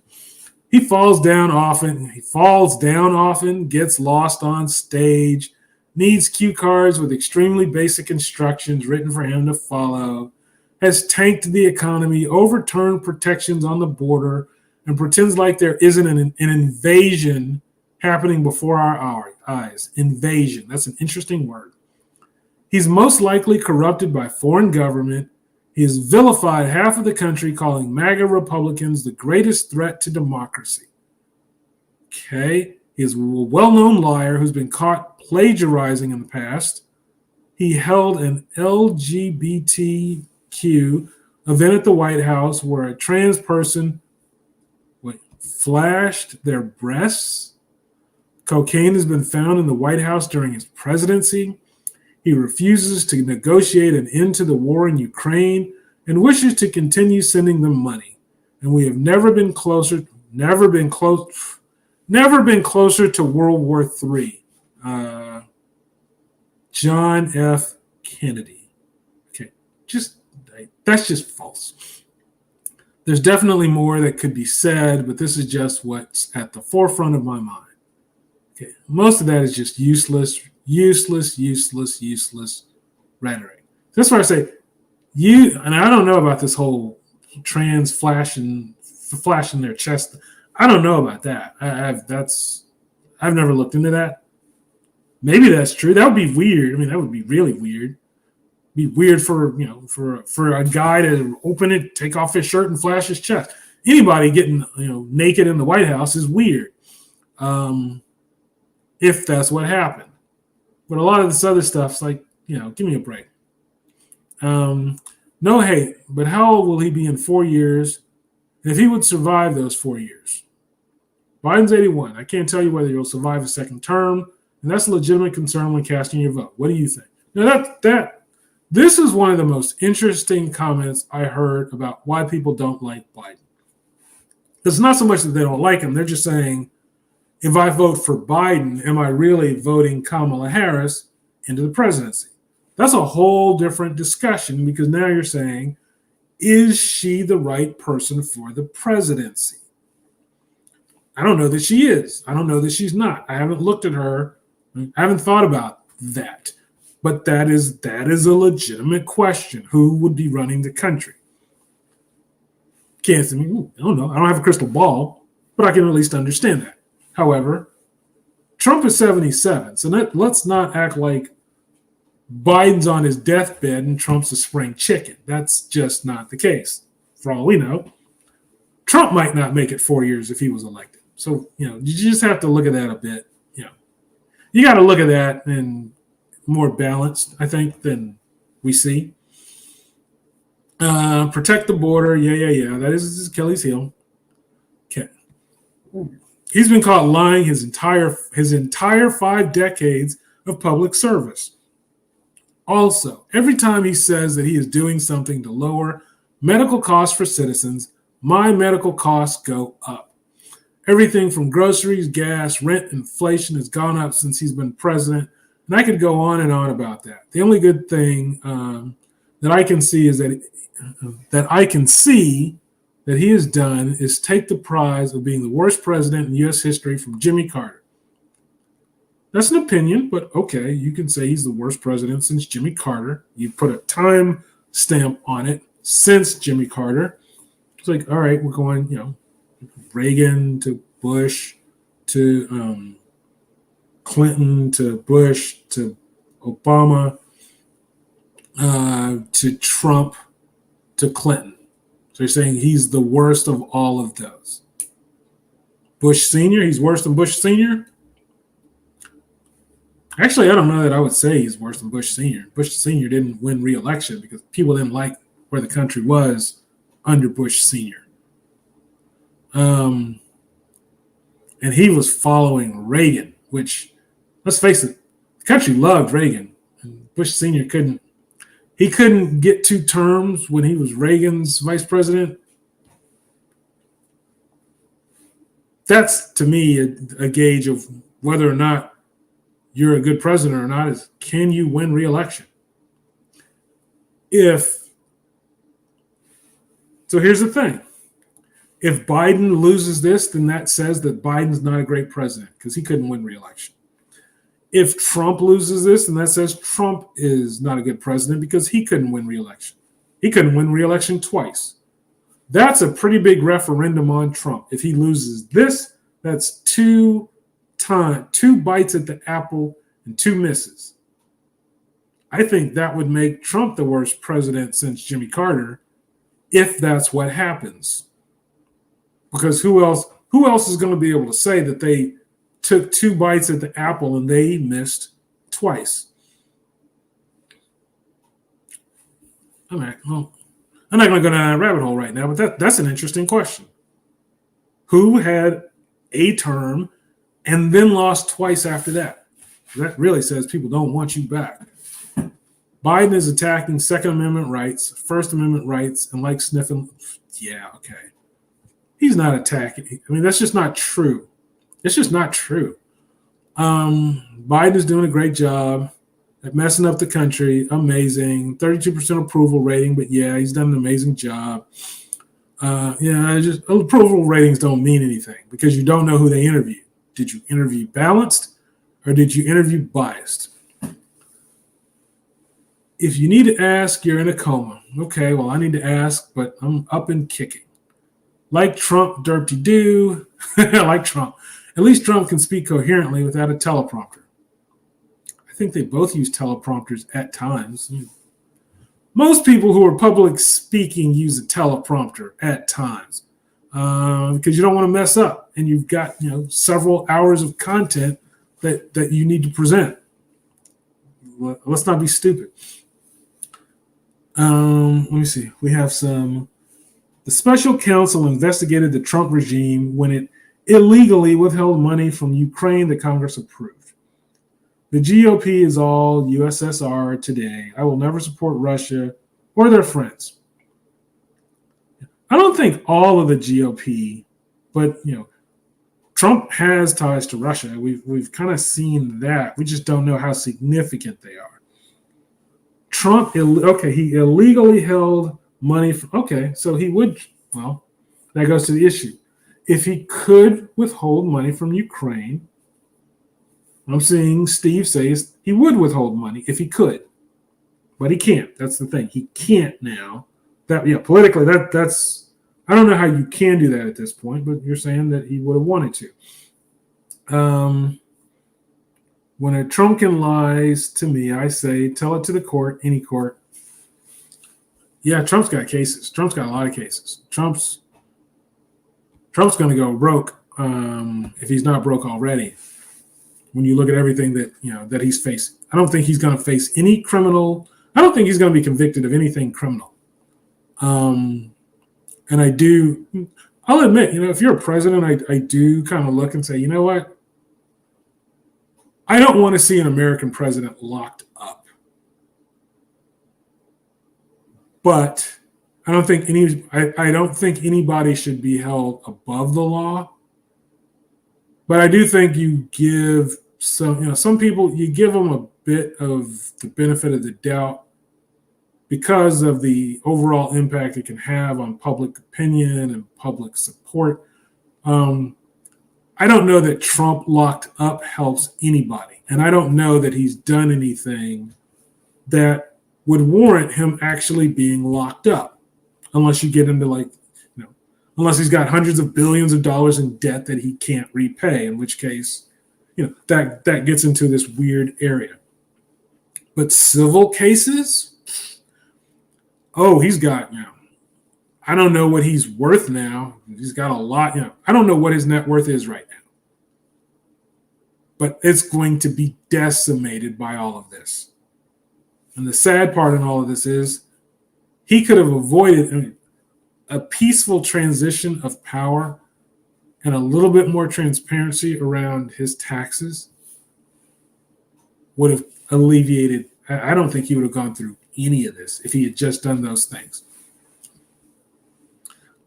Just look up his quote from the 90s about how one black mayor is enough, and add it to how publicly touchy-feely he gets around. Yeah. Okay. Yeah, I'm not going down that path. All you have to do is look at your bank account, Einstein. Feels like I saw that one earlier. My bank account's better now. Ooh. Okay, that's all right. I'm not going to read that one. What is that? I don't even. Oh, maybe they're talking about Afghanistan. I don't know where that's going. Hey, Steve, here was your comment. President Biden is an American president. Old smelly guy never was. All he ever did was undermine the U.S. Constitution and assist America's enemies. I used to be a Republican, but not anymore. I decided to remain a Constitution-supporting American instead. Hashtag vote blue to save the Constitution.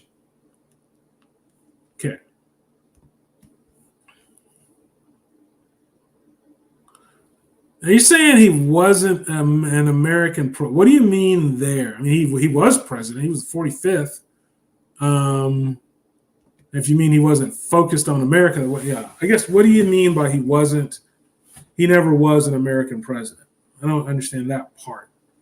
Um, Undermining the Constitution, assisting American enemies. I can see where you're going with that.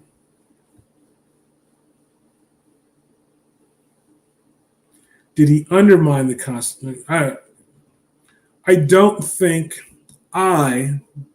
Oh, okay, here we go. Espionage, election fraud, insurrection. Trump is guilty and will face jail time. You think he's going to go to jail? I don't think he's going to go to jail. Now, this gets into January the 6th. Personally, I don't think Trump is guilty of insurrection.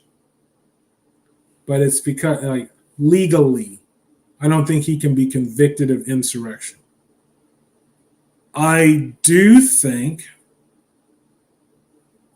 that he's the reason the insurrection happened.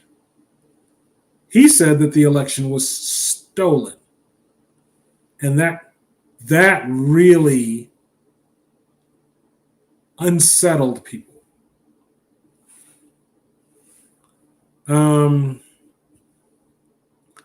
But he never said storm the Capitol. And I think if we're talking about convicting him for something, then we need something specific. His comments were, peacefully march down there and protest. Now, if I live in a neighborhood and somebody new who's different than me moves in, and I say to my neighbors, I really don't like this new person who moved into our neighborhood. Somebody needs to go do something about it. If one of them is a wacko who goes over there and kills them, I'm not guilty of murder or inciting it.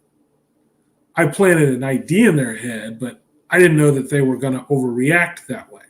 And I could say, look, it's unreasonable to assume that they were going to overreact. Otherwise, I wouldn't have said it.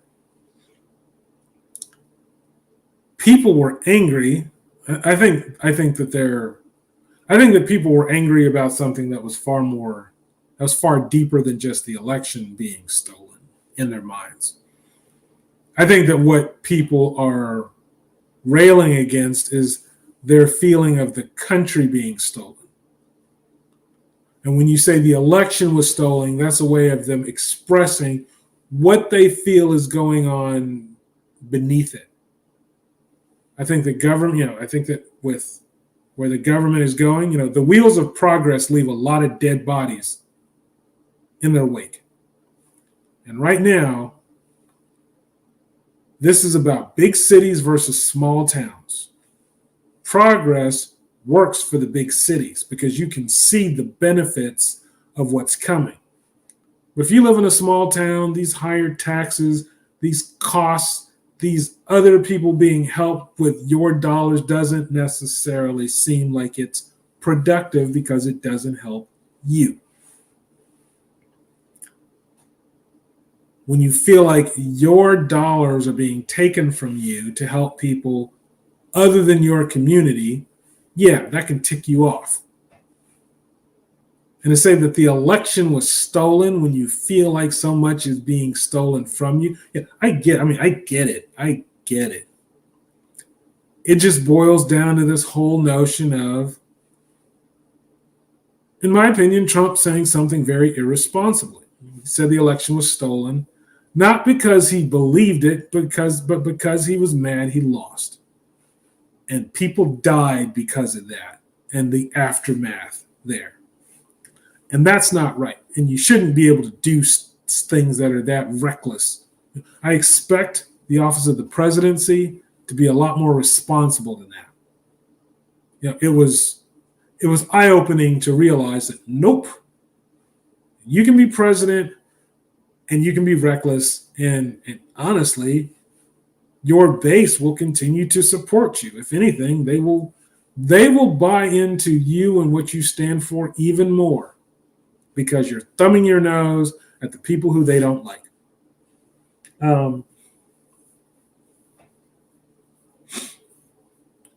But that's it.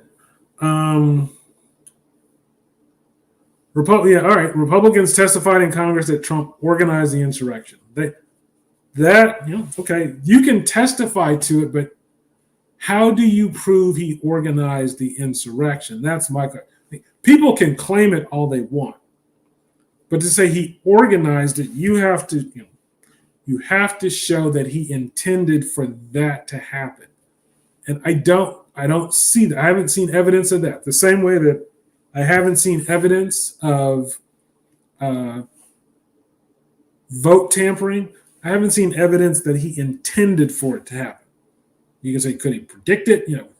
Like once it happened, did he work to stop it? No.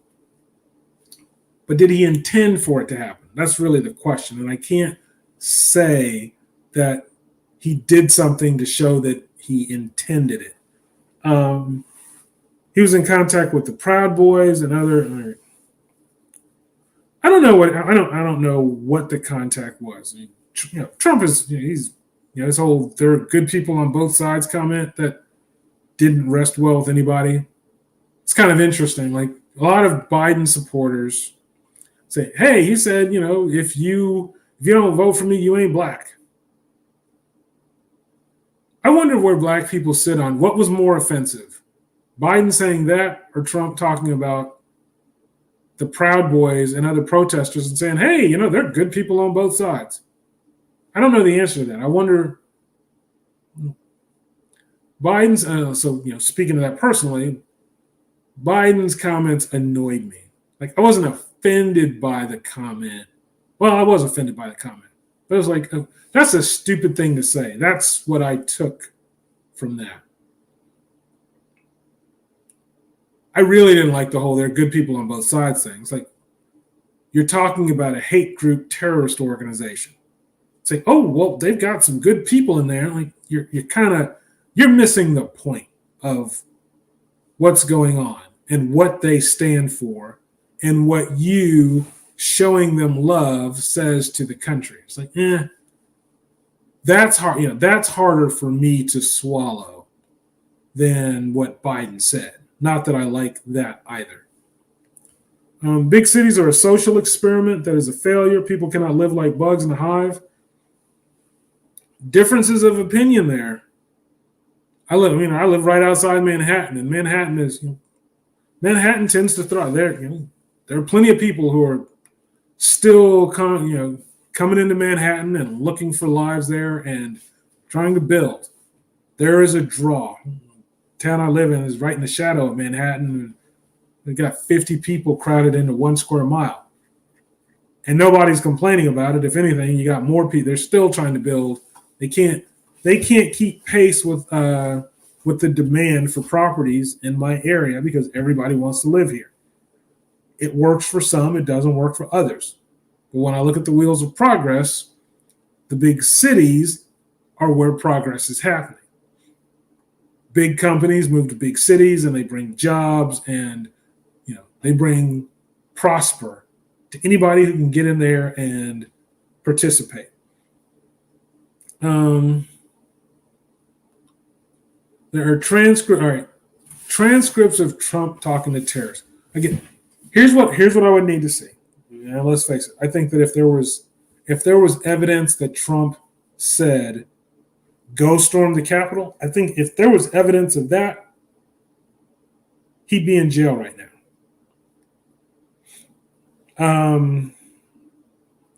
The 9/11. I didn't watch all of the 9/11 hearings, so I'm not sure. I'm talking about the 9/11 hearings. That's different. So if it becomes a racial issue, I hate those. Then Biden had a good point. What did Trump do for any Americans, let alone the black community? Not a thing. All right. So here's the thing about all right, let's. We'll dance. I don't normally get into racial issues, but we'll just talk about this one for a second. Once upon a time, let's say, once upon a time, I think most African Americans didn't identify with being part of the haves. If you look at the world as the haves and the have-nots, most of them would say, no, we're not the haves, we're the have-nots. And the Democratic Party was more associated with the have-nots than the Republican Party. And it's as simple as that. This is the party for the people who are still struggling financially. Now things have progressed. You got a lot of black people who are doing well, a lot of minorities doing well, who don't identify with being have-nots anymore. They're like, no, I'm kind of one of the haves. And you start to see more support for the Republican Party from them. But, and this is a new trend I've noticed as we're getting close to the election, you're starting to see a lot of minority groups making posts, and they're not so much saying that they've become haves. They're just saying, we're still the have-nots. What have the Democrats done to help us move from being have-nots to being haves? Not much. So maybe what we need to do is take a look at what voting the other way could do. I fully expect most African Americans to vote Democratic, and I would be stunned if they didn't. But I don't think as many are going to vote Democratic this time as did last time, because there does seem to be some curiosity about what a Republican agenda could do for them. Now, it annoys me a bit because, like, I'm not looking for the party who's going to do the most for African Americans. I think that's stupid. I'm going to vote my pocket. Like, who's going to help me? Who's got the best policies for the country, which generally translates to what's going to help me. But, like, who's the black candidate? Like, I don't have time for that. Talk to me about what you're trying to do for America, and I'll figure out what that means to me. And, we have to see what the black community does. Trump hurts blacks, women, working Americans, legal immigration, and he tried to kill NATO. Trump is not an American. Yeah. Doing 2 lives. Okay. Yeah, I was wondering when you went 9/11, like, wait, where were we? I wasn't sure where we were going with that. I haven't seen all of the Jan 6 hearings, but I haven't seen the smoking gun that shows Trump said storm the Capitol.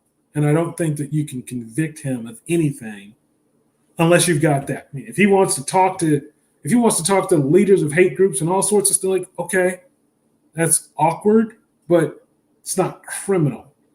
I don't think we've got anything criminal on him. Trump has had issues. Trump's had some very big, was it the Brooklyn Five? I mean, he's got a lot of things in his past. Some of his properties and who did and didn't get them. He's got plenty of things in his past that are racist. Biden's got some things in his past that are racist. Okay. I mean, how far back are we going? Let's not forget that these guys were born. I mean, these guys were born at a time when segregation still, existed. Trump is not an island. He committed a lot of crimes, over 30 in Georgia alone. Trump's going to face a lot. Look, Trump's going to be devastated by everything that he has to deal with. There's no way around that. I don't think the criminal stuff is going to stick, but we're seeing the civil stuff's going to stick in a big way. I don't know what he's worth, but who the heck can absorb a $500 million financial hit and not have to rethink some things?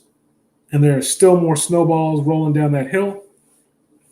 I don't know how this is going to leave him. And I don't think he's going to learn from it. I don't think he's going to learn anything from it. I don't think it's possible for him to. He's got one of those. He's just impervious to acknowledging that he's wrong in anything. But let's face it. Let's boil all of this down to something very simple. The reason that Trump is not president right now, the reason that all of this stuff can impact him right now, is because of him. if he had simply said, vote by mail, don't go to the polls in the midst of a pandemic, don't risk deadly contagions when we don't necessarily know what we can do to save your life. If he didn't display that arrogance, he takes Georgia, probably takes Pennsylvania, and let me see, what's that? That's like 30. That's not enough. But where else was he close? Like Arizona. So then he'd still need like a couple of points. That probably gets him to 270. He didn't do that, and he lost. And yeah, if I'm him, I'm ticked off because I realize I had the presidency. I just screwed it up. And that's probably harder for me to digest than it's not that I lost, it's that I lost when I could have won. That's the struggle, is knowing that you should have it. But that's what happened. And we're not seeing him end his second term now. We're seeing him fight for a second term that I don't think he can win. So it is what it is. But that's this was a fun show. We had a lot of stuff. We're going to do, it's like 11 o'clock. So we did Biden. The next live, I'm going to do all of the Trump stuff, which I know for you, Steve, I think you'll love even more. Yeah,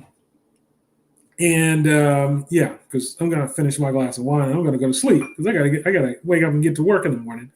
But yeah, this was interesting.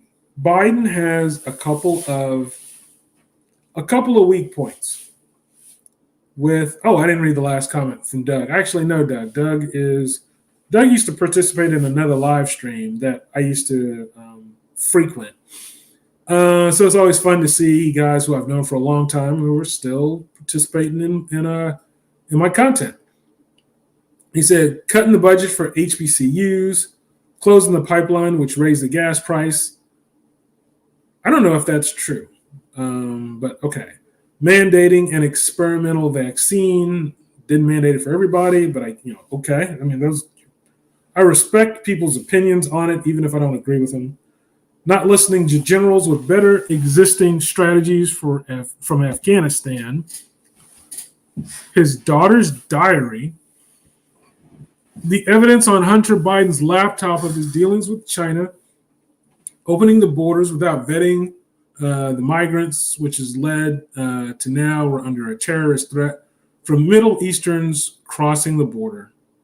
Biden crack pipes.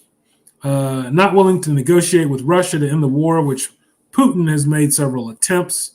Not preventing the further destruction in Gaza. Allowing all the immigrants to cross the border, but sent Haitians back to Haiti. His very racist past. Okay.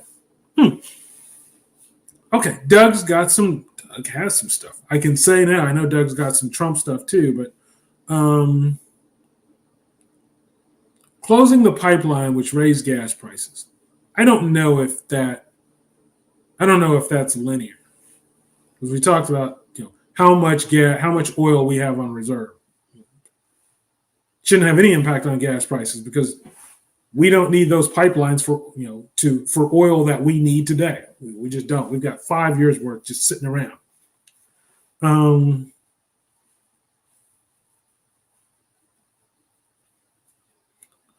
Yeah. So the oil is going into, he's saying closing the pipeline, which raises, well, you're saying, I'm assuming he's translating it to, he closed the pipeline on oil production, which ultimately led to an increase in gas prices.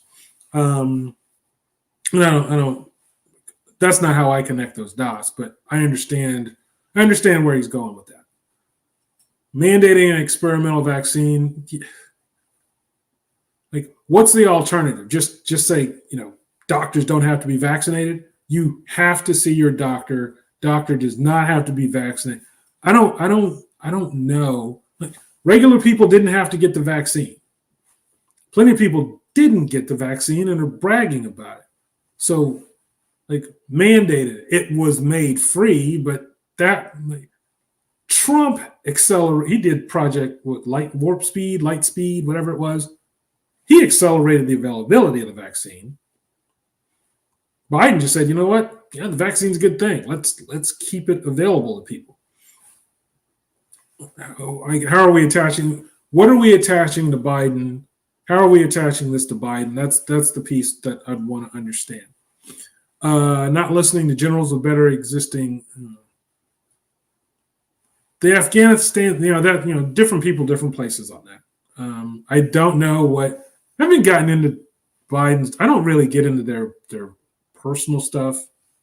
I mean, whatever Biden and his daughter are doing, I don't know. I don't really drill down into those stories. Hunter Biden's all right. If anybody thinks that we are strictly on the up and up in how we relate to foreign countries, we're not. Biden's not, Trump's not, Obama's not. There's stuff that we see and stuff that we know, and then there's stuff that happens behind the scenes. We don't negotiate. We don't conveniently all agree to have wars fought in a certain way. Like, we don't just up and decide we are not. Uh-oh, you lost my sound? Oh, shoot. My sound is, I don't know what's going on. Let me see. Dano said he just lost my sound.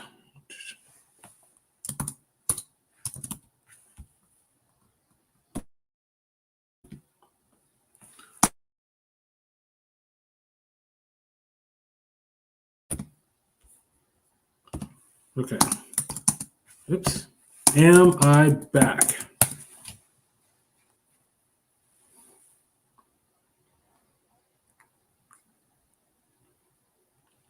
Uh-oh. So I may have lost, sound may have gone out. I'm not sure what happened there.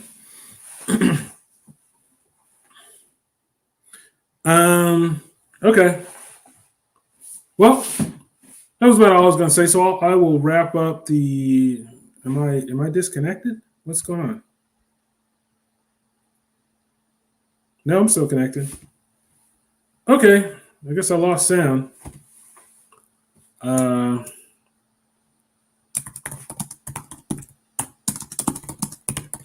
Not sure what the tech issue is.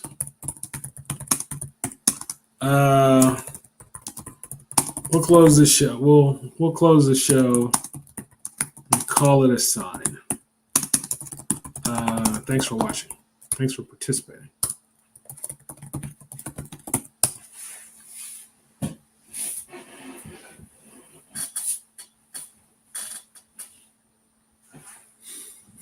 All right. Peace, everybody.